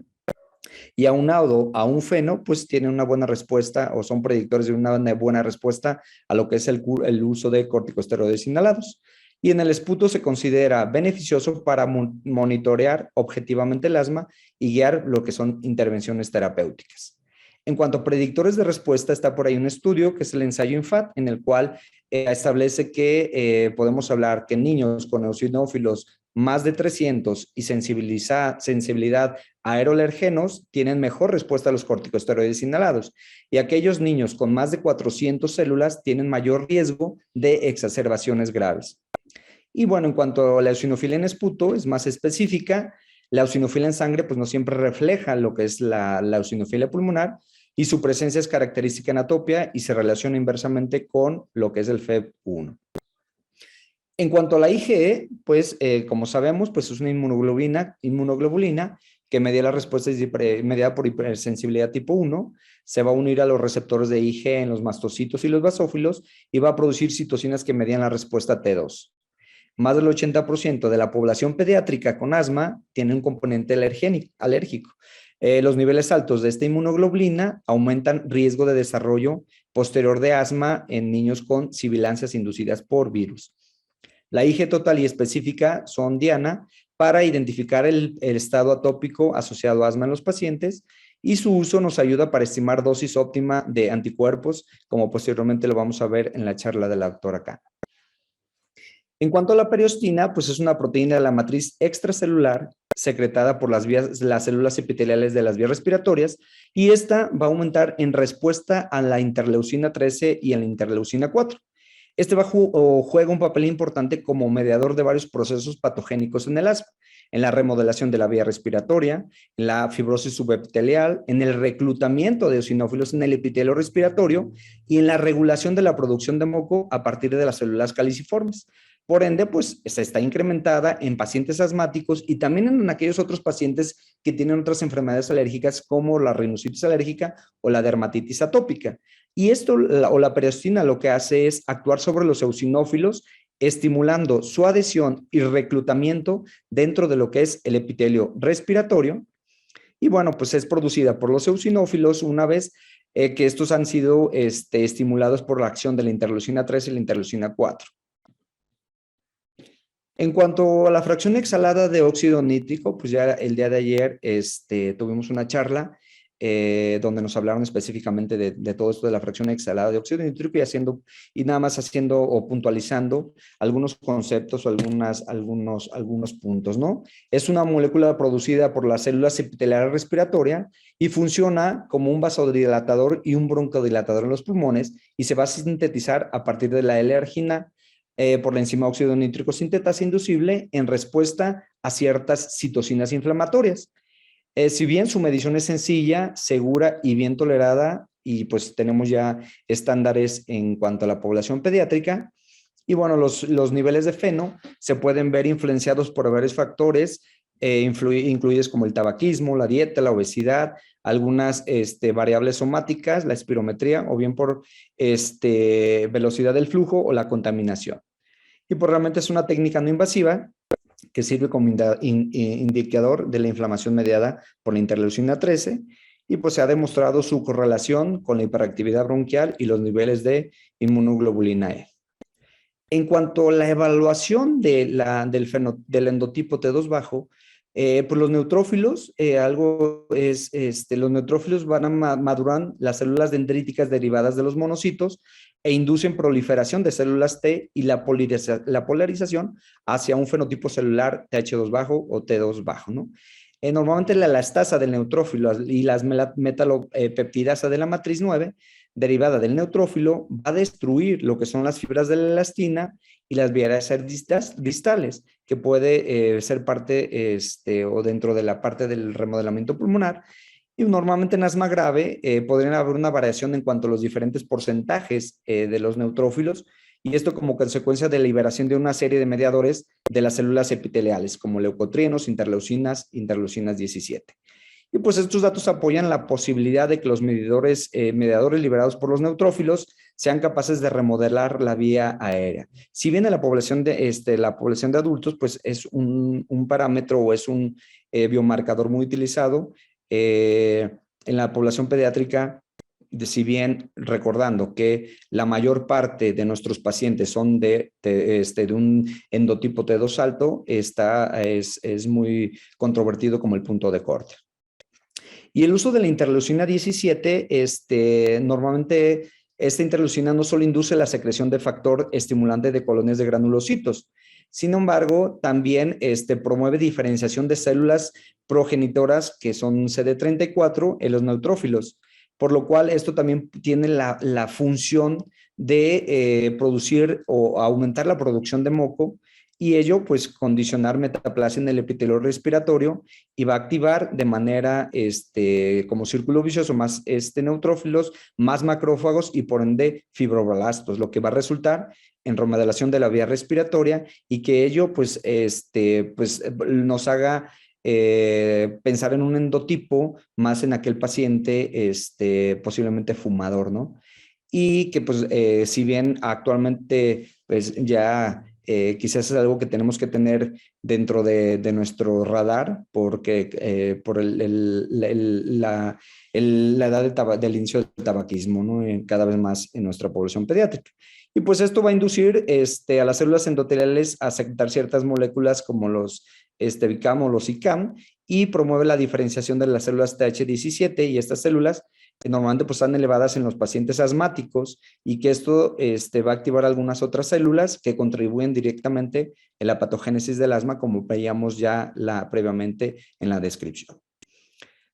Y pues a manera de síntesis en cuanto a los endotipos y los fenotipos y los biomarcadores que podemos utilizar, en cuanto a las asmatipos, pues aquí decíamos de la eosinofílica alérgica, la no alérgica, la granulocítica y la no eosinofílica no alérgica, ¿no? Y pues de alguna otra forma estos son valores reportados en esta publicación, que son muchas veces en valores de corte para el adulto, pero que de alguna otra forma se pueden traspolar para la población pediátrica y que si bien estos nos van a servir para la parte del tratamiento que vamos a utilizar y que la doctora Cano pues nos va a hacer énfasis en cuanto a ellos. Y bueno, ya para concluir mi intervención, pues nada más recordar que o entender pues que el asma es una enfermedad heterogénea en la cual esta heterogeneidad es crucial para el abordaje correcto de nuestros pacientes con asma grave, que los fenotipos y endotipos actuales son diversos y que algunos ya están pues establecidos como en la charla traté de esclarecer, pero que sin embargo existen algunos otros en los cuales hace falta más investigaciones. Y pues que al contar con algunos biomarcadores para la identificación de estos endotipos, nos va a brindar una opción de terapéutica personalizada para nuestros pacientes. Con esto concluyo mi participación y doy paso a la doctora Carmen Cano. Muchas gracias, Gabriel. Y pues un gusto estar con ustedes esta noche, con el doctor Carlos García Bolaños y contigo, y pues agradeciendo también a la Sociedad Mexicana de Neumología y Cirugía de Tórax el permitirnos participar esta noche con ustedes y a ustedes que están en línea, pues también por escucharnos. Bueno, pues hablar de uso de biológicos en pediatría, pues ya también lo mencionaba el doctor Gabriel, pues es importante tener el concepto muy claro de lo que significa hablar de asma grave. Y en general, pues bueno, esta es la definición que más se emplea, la definición que nos dio en conjunto la ERS y la ATS desde 2014 y que pues hemos visto que es la que se incluye en la mayoría de los estudios clínicos que se basan en el uso de biológicos. Y pues son estos pacientes que están en pasos altos de tratamiento, que tienen dosis alta de esteroide inhalado y al menos un controlador adicional, ¿no? Pero pues muchos de ellos tienen incluso por lo menos 3 controladores adicionales. Y este tratamiento lo reciben por lo menos 6 meses en el año o bien que hayan requerido el esteroide sistémico 6 meses o más. Y el otro apartado importante es que pues un paciente con asma grave, si nosotros disminuimos el escalón, si bajamos la dosis del esteroide, si quitamos segundos controladores, si bajamos o quitamos el esteroide sistémico, pues este paciente va a tener pérdida del control. Y hablar de no control, pues siempre tenemos que ser muy objetivos y estos son los puntos que se toman en cuenta para hablar de no control. Entonces, aquí la importancia que el paciente con asma grave lo evaluemos pues en muchas dimensiones y que seamos muy objetivos en todo lo que vemos a través de ellos. Entonces, el control por cuestionarios como el ACT, el ACQ, Y pues estos pacientes habitualmente también son los que tienen más exacerbaciones, que utilizan esteroides sistémicos, que han tenido antecedente de ventilación mecánica o crisis graves en el último año y función pulmonar disminuida, ¿no? Que pues es también de las características que presenta un paciente. Algo importante es un paciente con asma grave, pues todos ustedes saben que también pues ya puede tener un buen control, sin embargo pues el paciente habitualmente cuando lo vamos a abordar para el uso del biológico pues es porque precisamente no tiene control de los síntomas. Esta es la definición que se incluyó en la guía de ALAT de asma grave. Y aquí nada más lo único que quiero hacer énfasis es la edad, que aquí incluimos ya la edad como parte de la evaluación del paciente a partir de los 6 años de edad. Antes de hablar de asma grave, pues es difícil y todavía no hay un consenso en cuanto a las definiciones establecidas para ese grupo etario, pero a partir de los 6 años de edad, y de hecho el uso de los biológicos también están a partir de este grupo etario, entonces hablamos a partir de esta edad. Esto es nada más para enfatizar lo que ya vimos previamente con el doctor Gabriel. El uso de los biológicos va a estar actualmente enfocado en este grupo que es el asma tipo T2 o T2 alto y que estos fenotipos serán el fenotipo de asma alérgica y asma eosinofílica. Los otros fenotipos, endotipos, como veíamos el neutrofílico o el paucigranulocítico, pues aún no tienen una terapia biológica dirigida que ya estemos utilizando. Es importante hablar del efecto que tienen sobre todo estas 3 citocinas y estas células, las células TH2, la célula linfoide tipo 2, y estas interleucinas que precisamente serán el blanco terapéutico principal de estas terapias biológicas. Vemos en primer lugar, bueno, pues siempre en el epitelio respiratorio, todos los factores que pueden incidir en él para tener una respuesta a nivel celular y esta comunicación que tendrán principalmente en la inflamación tipo T2 o T2 alta, las células TH2 y las células linfoides tipo 2. Y pues van a producir estas 3 interleucinas principalmente, la interleucina 4, la 13 y la 5,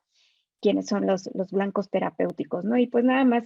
para pues enfatizar el efecto que pueden tener, no me voy a tener que ya lo vimos con el doctor Gabriel, pero pues que este efecto es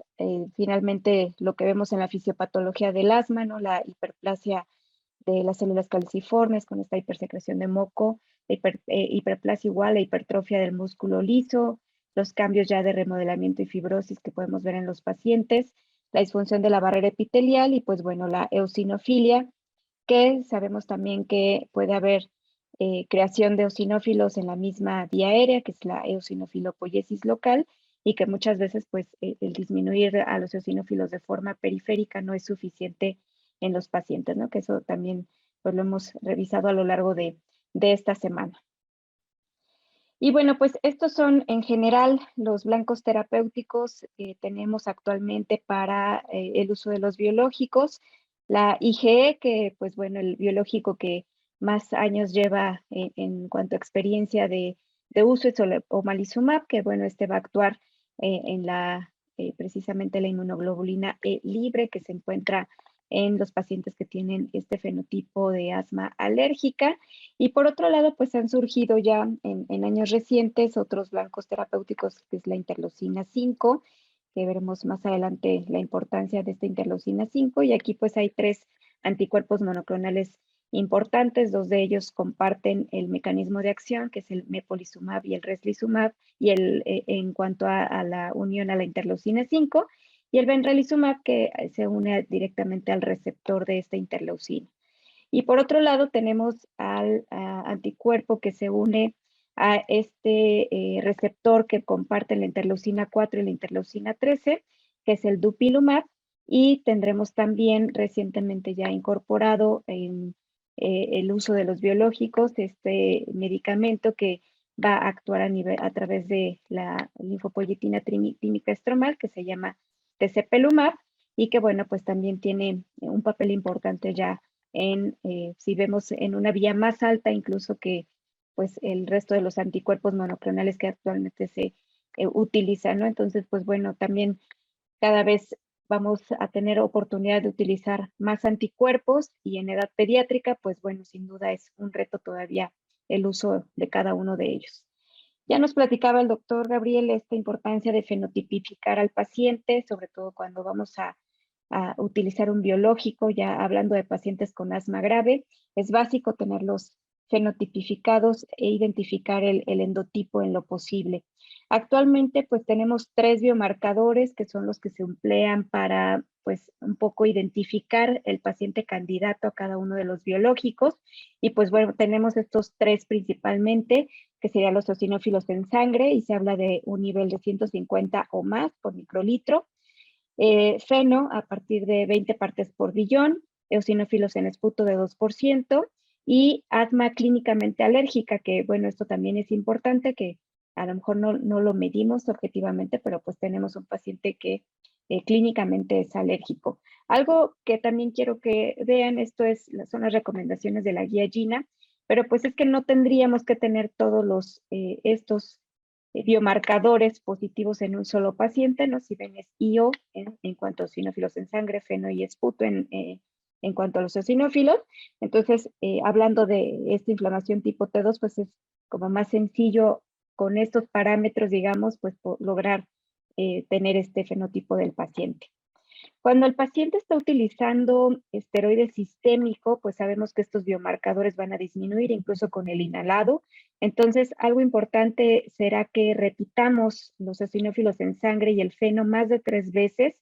por lo menos entre 1 y 2 semanas después de que quitamos el esteroide sistémico o que ya lo tenemos en la dosis más baja posible. Esto es importante porque eso nos ayuda también a decidir la terapia biológica, ¿no? Entonces, si tenemos todo depletado por el uso del esteroide sistémico, pues podríamos tener un error en cuanto a la fenotipificación. Entonces, si tenemos estos 3 biomarcadores o algunos de ellos, como les comento, que no necesariamente tienen que ser todos, hablamos de inflamación tipo 2 y pues lo que siempre nos dicen, ¿no? Considerar la adherencia, considerar que ya lo tienes en el paso más alto si todavía no tienes con dosis más alta de esteroide inhalado, y tener todo lo que se tenga que agregar adicional, ¿no? Al tratamiento en cuanto a comorbilidades, que muchas veces eso no lo tratamos antes de empezar un tratamiento biológico. Si el paciente, pues en realidad ya tenemos todo esto controlado y no tuviéramos una terapia biológica disponible, pues aquí lo que nos recomiendan es pues lo que hacemos cuando no lo tenemos, ¿no? Esteroides a dosis altas con toda la terapia adicional que el paciente pues sea candidato, ¿no? El AMA, acitromicina, antagonistas de receptores de leucotrienos, acitromicina, como les decía, pues también ha sido incorporada recientemente ya como una recomendación, pero pues solamente en uso de pacientes adultos. Esteroides sistémicos, que si bien es la mejor opción, por todos los efectos secundarios que pueden tener, pero bueno, a veces es lo único que tenemos para disminuir el riesgo de complicaciones en asma grave. Y en los pacientes pediátricos, pues poco utilizamos estos esteroides sistémicos. Y bueno, pues en este caso, si tuviéramos ya la terapia disponible, considerando que tenemos un paciente con un perfil T2 alto, pues bueno, aquí ya es decidir qué tratamiento le voy a dar. Este es el algoritmo que nos propone la guía GINA en su actualización de 2022. Y pues bueno, siempre haciendo énfasis en lo que tendríamos que tener ya como de base, ¿no? El paciente que lo consideramos porque tiene pobre control de los síntomas, porque tiene exacerbaciones, porque está tomando ya dosis altas de esteroide inhalado, incluso, como les decía, el esteroide sistémico, y pues lo vamos a seleccionar de acuerdo a lo que tengamos disponible, de acuerdo a comorbilidades y de acuerdo a predictores de respuesta en lo posible, y pues también viendo el costo-beneficio, la frecuencia de dosis, las vías de administración y lo que prefiera el paciente, que eso también ha sido énfasis en las últimas guías de GINA. Entonces, pues, ¿qué biológico iniciamos? Pues bueno, aquí depende de las características que tiene el paciente. Entonces, una terapia anti-inmunoglobulina E, pues será en general para este paciente con fenotipo alérgico, que tiene sensibilización o pruebas cutáneas, o bien con IgE específica ya para ciertos alergenos, que tiene IgE total y peso en rangos de dosis, porque recordemos que esta terapia se da de acuerdo a estos dos valores, y de la misma manera, pues que tenga exacerbaciones en el último año. La terapia antiinterleucina 5 y antiinterleucina 5 en su receptor pues son pacientes que tienen asma eosinofílica, y esta asma eosinofílica pues también podrá ser alérgica o no alérgica. Entonces son pacientes que tienen exacerbaciones frecuentes, que tienen eosinófilos en sangre de 150 o más en sangre periférica, y pues son pacientes que, como les decía, pueden o no ser alérgicos adicionalmente a tener esta eosinofilia. La terapia anti-interleucina 4 en este receptor compartido con interleucina 13 son pacientes que también tienen el antecedente de exacerbaciones en el último año, eosinófilos periféricos entre 150 y 1500. Aquí otro biomarcador que se ha identificado como buena respuesta es el feno a partir de 25 partes por billón, y pacientes que requieren esteroide sistémico de mantenimiento. Entonces tendremos estas opciones y podremos movernos en este pues, grupo de acuerdo a las características que vamos identificando en cada uno de nuestros pacientes, y considerando estos predictores de respuesta, pues también están estos que ya se han visto en diversos ensayos clínicos. Para específicamente omalizumab, pues vemos que son eosinófilos a partir de 260 tienen mejor respuesta, feno a partir de 20 partes por billón, y por supuesto esta parte alérgica, y como ya también se ha mencionado, habitualmente este es el fenotipo que vemos en los niños, ¿no? A partir de que los identificamos. La terapia antiinterleucina 5, pues también es mejor en esos pacientes que tienen, por supuesto, eosinofilia y exacerbaciones frecuentes, asma de inicio tardío o inicio en los adultos, que también esto es, depende de los ensayos clínicos, pero bueno, se considera entre los 18 y 20 años de edad, y pacientes que tienen comorbilidades como la poliposis nasal. La terapia antiinterleucina 4, pues son pacientes de la misma manera con eosinófilos altos, los que tienen mejor respuesta con feno alto, y pacientes que tienen enfermedades como la dermatitis atópica y poliposis también son de las comorbilidades que son tratadas con este anticuerpo monoclonal. Entonces aquí pues hay que evaluar qué medicamento voy a iniciar. Si ya decidimos iniciarlo, pues utilizarlo por lo menos 4 meses y evaluar nuevamente al paciente. Si el paciente tiene buena respuesta, pues continuamos con el tratamiento. Si no tiene una respuesta muy clara, pero si hay cambios en algunos de los parámetros de respuesta, pues aquí podríamos extenderlo incluso hasta entre 6 y 12 meses. Pero si de plano no hay una respuesta, hay que considerar el cambio de tratamiento biológico y pues o investigar más acerca de lo que pueda suceder con el paciente. El otro biológico que se añadió en este año, ya en la guía GINA, es esta terapia, como les decía, anti la linfopoyetina tímica estromal, el tezepelumab, y este es para un paciente hasta el momento que tiene exacerbaciones frecuentes. Entonces, aún pues falta un poco más para conocer acerca de este anticuerpo y sus beneficios, pero también se ha visto que es más útil en pacientes que tienen eosinófilos más altos y feno más alto, y aunque aquí todavía no se identifica muy bien la respuesta en cuanto al uso de los esteroides sistémicos. De manera general, este es uno de los algoritmos que se proponen en la edad pediátrica. Entonces, pues siempre ir con estos biomarcadores de la mano, con la inmunoglobulina E sérica total. Si se encuentra entre 30 y 1500 unidades internacionales, pues podría ser un paciente candidato a omalizumab, esto a partir de los 6 años de edad. Si por otro lado tenemos una IG sérica menor de 30, que sería un paciente considerado como no alérgico, y tiene eosinófilos por debajo de 150, que pues sería un biomarcador que no está positivo en este caso, y tiene feno menor de 20 partes por billón, pues definitivamente es un paciente que hay que abordar como asma no T2. Si por otro lado tenemos la IG también baja, eosinófilos bajos, y el feno se encuentra de 20 partes por billón o más, está alto, es un paciente que podría ser candidato a la terapia antiinterleucina 4 con dupilumab, y esto a partir de los 12 años de edad. Si por otro lado tiene igual IG por debajo de 30, pero tiene eosinófilos altos a partir de 150, podría ser candidato a una terapia antiinterleucina 5, en este caso mepolizumab, a partir de los 6 años de edad. Y por otro lado, si tiene IG sérica elevada, más de 1500 unidades internacionales, y si vemos estos dos biomarcadores, eosinófilos y feno, altos, de la misma manera, eosinófilos más de 150 y feno 20 partes por billón o más, pues sería un paciente candidato a dupilumab si es a partir de los 12 años de edad, o a mepolizumab si se encuentra entre los 6 y los 12 años de edad, ¿no? Siempre y cuando los eosinófilos estén pues arriba de 150. Si por otro lado pues tiene esta IG también elevada, eosinófilos menor de 150, feno también bajo de 20 partes por billón o menos, pues es un paciente que debe ser abordado como asma no T2. Entonces, esto es en general como podríamos dar los biológicos o cómo indicarlos de acuerdo a estos biomarcadores que pues en realidad son sencillos de obtener en todos los pacientes que tenemos identificados como asma grave y que pues tendremos que utilizarlos de esta manera.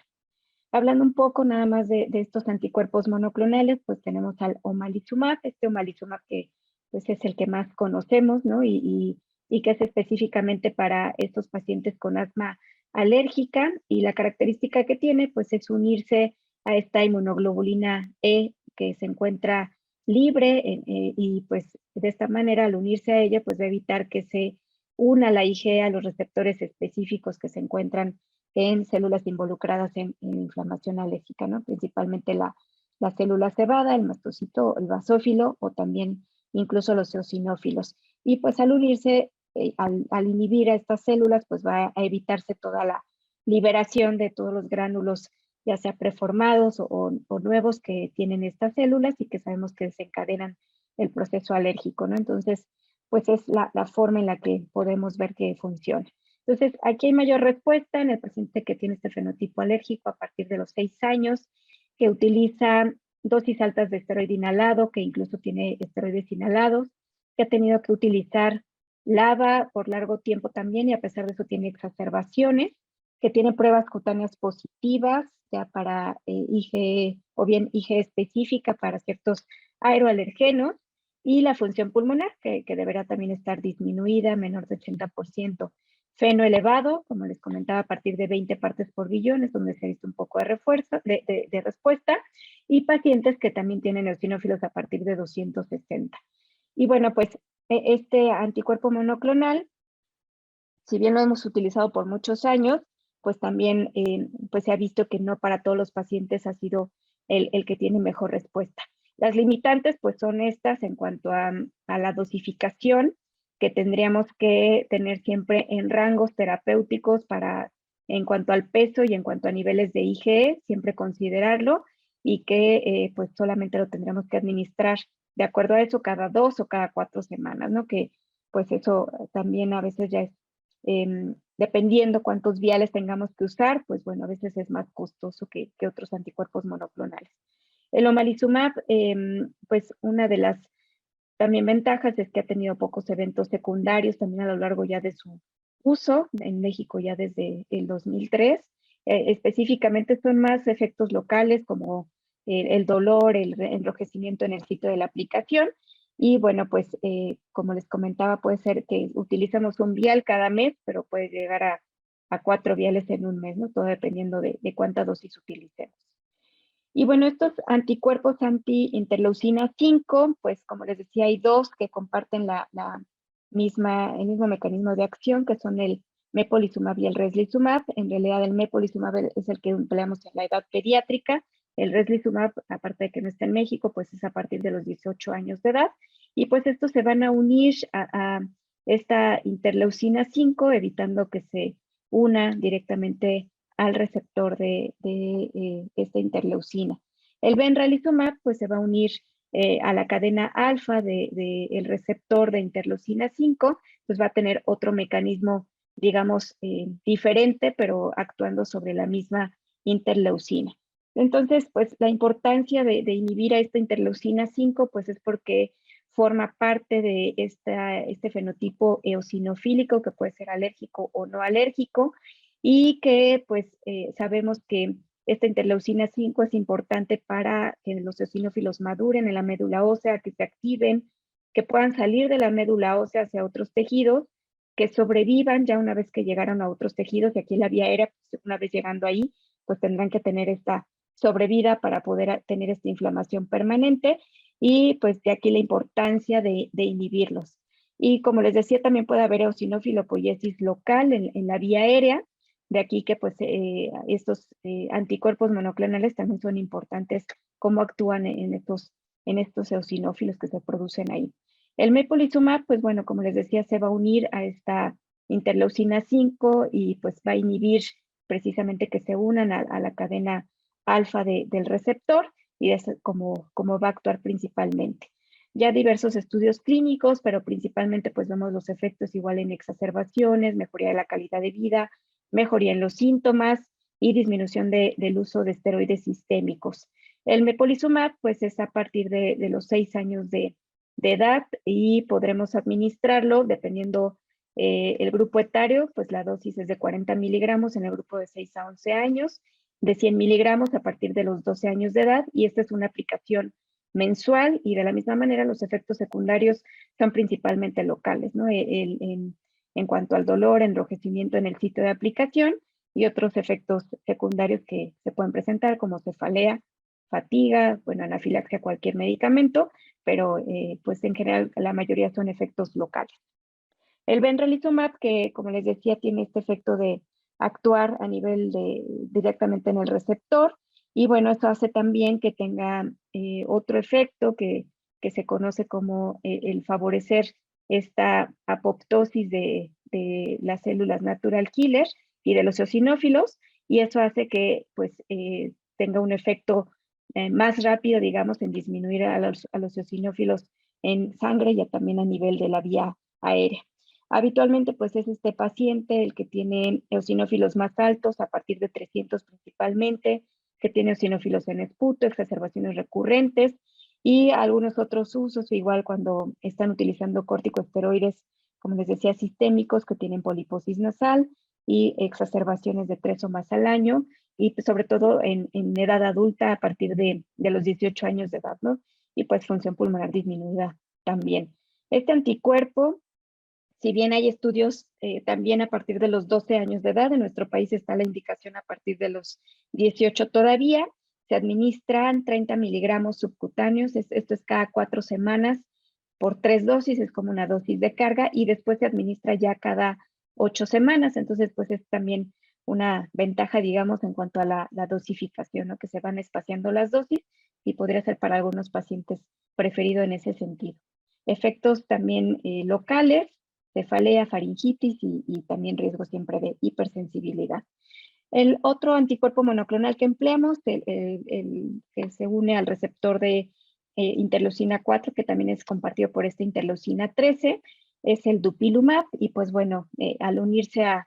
este receptor, pues va a inhibir principalmente toda esta señalización de estas dos interleucinas, que pues también vimos que participan de forma importante en la fisiopatología del asma, y que pues eso hace que lo podamos utilizar en esta parte de inflamación T2 alta. ¿Cómo se administra? Pues hay dos formas de administrarse, dos diferentes recomendaciones. Una son 600 miligramos de la dosis inicial, después 300 miligramos también se administra cada 2 semanas. Y esto es para pacientes que son corticodependientes en el asma, que tienen dermatitis atópica moderada o grave también como comorbilidad. Y la otra forma es 400 miligramos de dosis carga y después 200 miligramos cada 2 semanas. Y esto es en caso de que no existan pues otras enfermedades adicionales como en la dosis previa. Como les decía, se administra de estas dos maneras, también a partir de los 6 años de edad, y las recomendaciones son en pacientes con asma eosinofílica moderada grave, y que sabemos que también podría ser esta parte alérgica como vimos en el esquema. Efectos también la mayoría locales, algunos pues sí puede ocasionar también eosinofilia de manera secundaria, pero bueno, es algo que va disminuyendo también en el tiempo.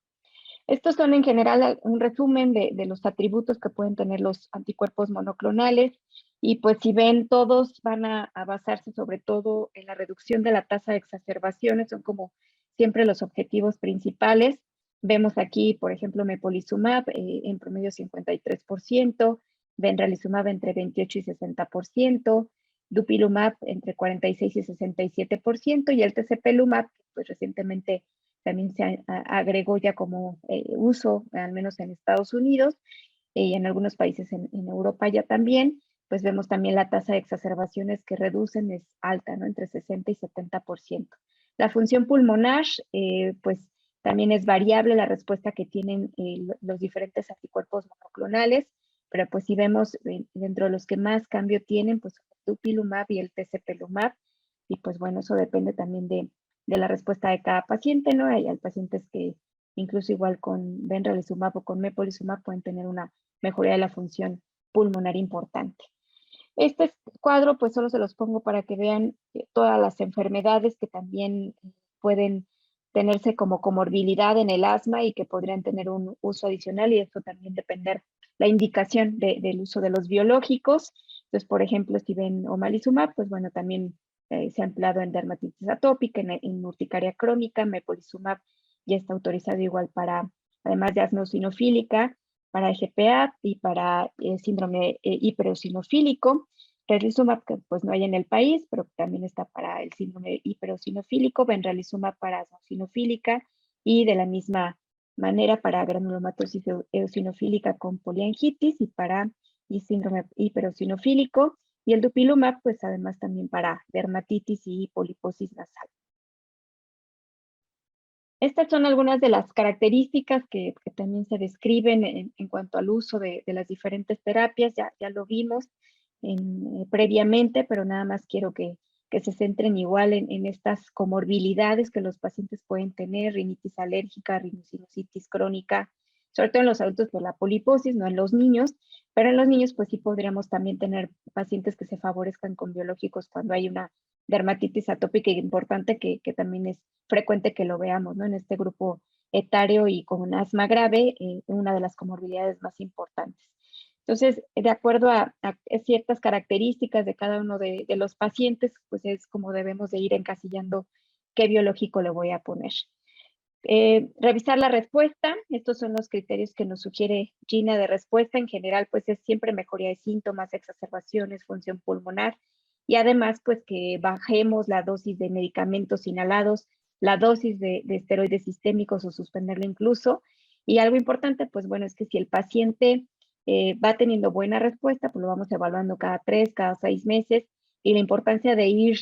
considerando el ir quitando medicamentos, ¿no? Que pues sobre todo los esteroides sistémicos, e ir bajando y quitando segundos controladores, de tal manera que pues tengamos al paciente siempre con la dosis más baja, con el menor número de segundos controladores en el asma. Si no tienen buena respuesta, pues es quitar el biológico, revisar nuevamente de forma integral al paciente con asma y considerar pues diagnósticos diferenciales, o bien considerar que sea un fenotipo no T2. Estos son algunos de los parámetros que tenemos como respuesta en cuanto a el monitoreo del paciente con asma grave. Vemos pues las exacerbaciones, por ejemplo, una buena respuesta sería disminución entre el 20 y 40%, de esteroide sistémico la dosis de reducción más del 50%, el ACT con cambios de 3 o más puntos a partir de los 18 años y 2 o más en menores de 18, espirometría con reversibilidad, esto es que cambie el FEV1, aumente el FEV1 200 mililitros o más, cambio en la calidad de vida, que pocas veces hacemos estos cuestionarios, pero en asma grave es indispensable hacerlos. Y pues vemos también en estos biomarcadores, que si bien no son biomarcadores de respuesta para todos los biológicos, pero bueno, algunos de los cambios como el del FeNO, ¿no? Si está más de 50, pues que baje 20% más, y menos de 50, 10 partes por billón o menos. Entonces, pues tendremos que ir evaluando cada uno de estos criterios de respuesta. Hay pacientes que también ya se ha hablado en días previos, estos súper respondedores, y que en niños todavía no están, en adolescentes sí, pero en menores de 12 años estos criterios no están establecidos claramente de que pacientes podrían responder de forma importante. Sin embargo, pues es cada vez relevante en la parte de adolescentes, ¿no? Que creo que en el grupo donde más utilizamos los biológicos, el tener en cuenta estos criterios y que podamos definir qué paciente es un súper respondedor. Y por otro lado, pues vemos que aquí les pongo solo el resumen de estos efectos que pudieran tener en los biomarcadores, que no necesariamente todos estos biomarcadores nos van a servir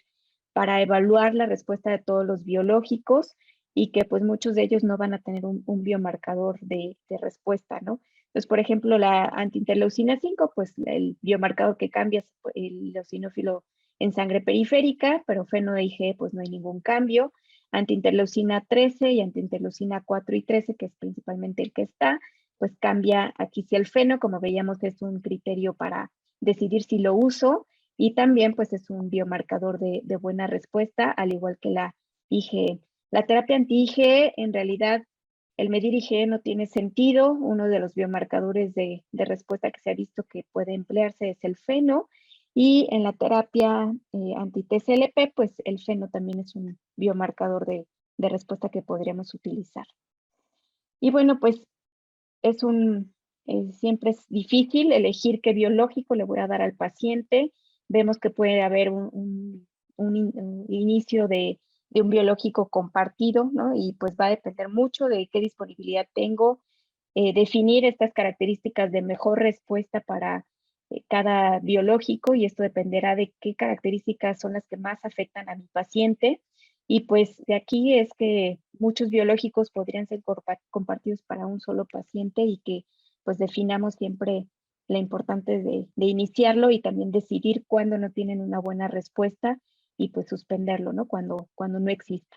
Y aquí pues nada más les pongo estos cuadros de Gina, que ya lo vimos, la actualización con el doctor Carlos García Bolaños, y pues vemos que aquí lo único que es relevante a partir de los 12 años de edad, que ya se agrega esta terapia anti-linfopoyetina tímica estromal en el paso 5 en las 2 rutas,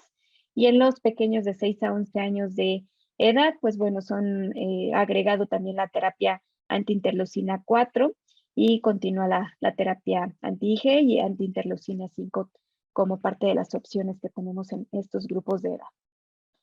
Y bueno, pues para concluir, el asma, pues vemos que es una enfermedad crónica, es compleja. A pesar de la terapia disponible, siempre habrá un grupo de pacientes que no estén controlados, y la idea de usar un biológico es para mejorar los síntomas, pero sobre todo en el paciente con asma grave, disminuir exacerbaciones y mejorar en lo posible la función pulmonar, que pues ya vemos que desde etapas tempranas de la vida podemos tener una afectación de la función pulmonar grande, y eso pues implica que pues sean adultos con una función pulmonar disminuida siempre y con más riesgo de tener complicaciones. El identificar a estas poblaciones que sean candidatos para el uso de los biológicos, pues es prescindible para utilizarlos, y que tengamos que hacer esta fenotipificación, pues también es básico en la actualidad, ¿no? No debemos de iniciar un biológico sin identificar al paciente candidato. Muchas gracias por su atención. Y pues vamos a dar, en estos pocos minutos que nos quedan, vamos a dar parte a las 2 preguntas que nos están solicitando la audiencia, y al final de estas preguntas les voy a pedir como un comentario ya final. Una de las primeras preguntas es, buenas noches, en menores de 5 años y sibilancias recurrentes desencadenadas por infecciones de vías respiratorias, sugiere inicio de corticosteroides inhalado. Esto en relación a la recomendación de Gina en menores de 5 años y sibilancia persistente. Sería para el doctor Carlos Bolaños. Sí, gracias, Gabriel. Creo que sí es importante que se utilicen, porque son pacientes que regularmente van a tener más de 3 episodios al año, les empiezan a administrar broncohilatadores de acción corta de manera recurrente y persisten. Entonces, en ese momento yo creo que lo más importante sería iniciar el corticosteroide inhalado, porque si bien es cierto que el grueso de los pacientes van a tener una historia familiar de atopia o ellos la padecen, hay un grupo que va a tener síntomas o va a ser asmático aun y cuando carezca de esta. Lo más sano es siempre proteger la vía aérea y mantenerla desinflamada, porque todos sabemos que las infecciones virales pues, es la causa más común de recurrencia de este problema, ¿no? Entonces, creo que es bastante válido esto. Muy bien, muchas gracias, doctor Carlos. Y bueno, hay una segunda pregunta, dice, ¿qué características se debe tener la muestra de esputo que se usa para buscar el porcentaje de eosinófilos? Y bueno, te la respondo, ¿no? Realmente lo que tratamos de hacer o la muestra debe ser un esputo inducido, ¿no? Lo que queremos hacer es pues, realmente movilizar secreciones desde vía respiratoria baja para que realmente sea fidedigno de la cantidad tanto de neutrófilos o de eosinófilos, ¿no? Por lo cual, pues, la recomendación es de que se debe nebulizar al paciente y posteriormente la nebulización, pues pedirle una expectoración profunda y con ello o en los niños de alguna otra forma inducir un poco la tos como para poder obtener la muestra y una vez con esta muestra, pues ya al final de cuentas se envía al servicio correspondiente, ya sea patología o dependiendo del servicio en cada hospital, pues que haga el conteo de los eosinófilos. Y una pregunta para la doctora Carmen, en su experiencia, ¿cuántos niños graves han utilizado biomarcadores en sus hospitales? Pues al menos estos tres que se utilizan, IgE, feno y eosinófilos en sangre periférica, pues todos tienen. Y adicionalmente, pues algunos pacientes tendrán pues ya IgE específica, ¿no? Para algunos aeroalergenos o pruebas cutáneas, pero en general, pues los tres para decidir el biológico y catalogarlos o fenotipificarlos, siempre los hacemos. Muy bien, y una última, ¿la prueba de feno puede efectuarse con o sin la presencia de síntomas respiratorios? Pues la respuesta es sí, ¿no? Y bueno, ya para terminar, por cuestiones de tiempo, quisiera pedirles un comentario final para el cierre de esta excelentes ponencias. Empezamos por las damas, doctora Cano. Bueno, pues nada más el que todavía nos falta mucho por recorrer, ¿no? En asma grave específicamente los niños. Hemos aprendido mucho de los adultos y de los estudios en adultos como en muchas otras enfermedades, pero que pues cada vez tenemos que identificar, aquí lo importante es quién tiene asma grave y también identificar los fenotipos del paciente, ¿no? Y tratar de emplear los biológicos de forma temprana, que creo que también eso posteriormente pues va a tener gran importancia. Ya se habla de modificadores de la enfermedad y creo que si los empleamos en edades más tempranas tendremos más oportunidad de mejora en estos pequeños. Muy bien, doctor Carlos. Sí, creo que todo el grupo médico, independientemente del nivel de atención en el que trabaje o se desempeñe, es importante que haga la suma constante de manifestaciones clínicas y el uso de pruebas básicas como la espirometría o oscilometrías para tener un diagnóstico temprano, más integral, y esto igualmente les va a poderse dar seguimiento a sus pacientes, porque recuerden que el grueso de los pacientes, más del 60%, tienen asma leve, y es donde nos vamos a concentrar la mayoría de nosotros. Así es, y bueno, pues yo a lo mejor el mensaje es que creo que antes de fenotipificar a un paciente con asma grave, pues realmente es importante optimizar el control del asma, ¿no? Tanto como sea posible, abarcando o eliminando factores de riesgo de manera sistemática y todo esto, pues al fin de cuentas, que para decir o etiquetar realmente que es un paciente grave, pues realmente hay que hacer esta evaluación multidimensional, ¿no? Y como bien decía la doctora Carmen, pues realmente algunos hospitales pues se cuentan con estos biomarcadores que la mayoría de ellos pues son de fácil acceso en el cual pues todos podemos de alguna otra forma tener acceso a ellos. Y bueno, pues con esto y por condiciones de tiempo, en punto de en 1 minuto para las 9, pues les agradezco al doctora Carmen, doctor Carlos, su excelente ponencia y pues siempre es un placer estar compartiendo estas charlas con ustedes y a todos ustedes que nos están siguiendo desde la virtualidad, les agradezco y les mando la información de que recuerden que el día de mañana las pláticas empiezan a las 10 de la mañana para cerrar con esta semana nacional de asma, que de verdad creo que pues al fin de cuentas el común denominador es el mejor tratamiento para nuestros pacientes. De esta manera agradezco a la Sociedad Mexicana de Neumología y Cirugía de Tórax esta oportunidad para nosotros como pediatras estar aquí con todos ustedes. Muchísimas gracias y buenas noches. Gracias.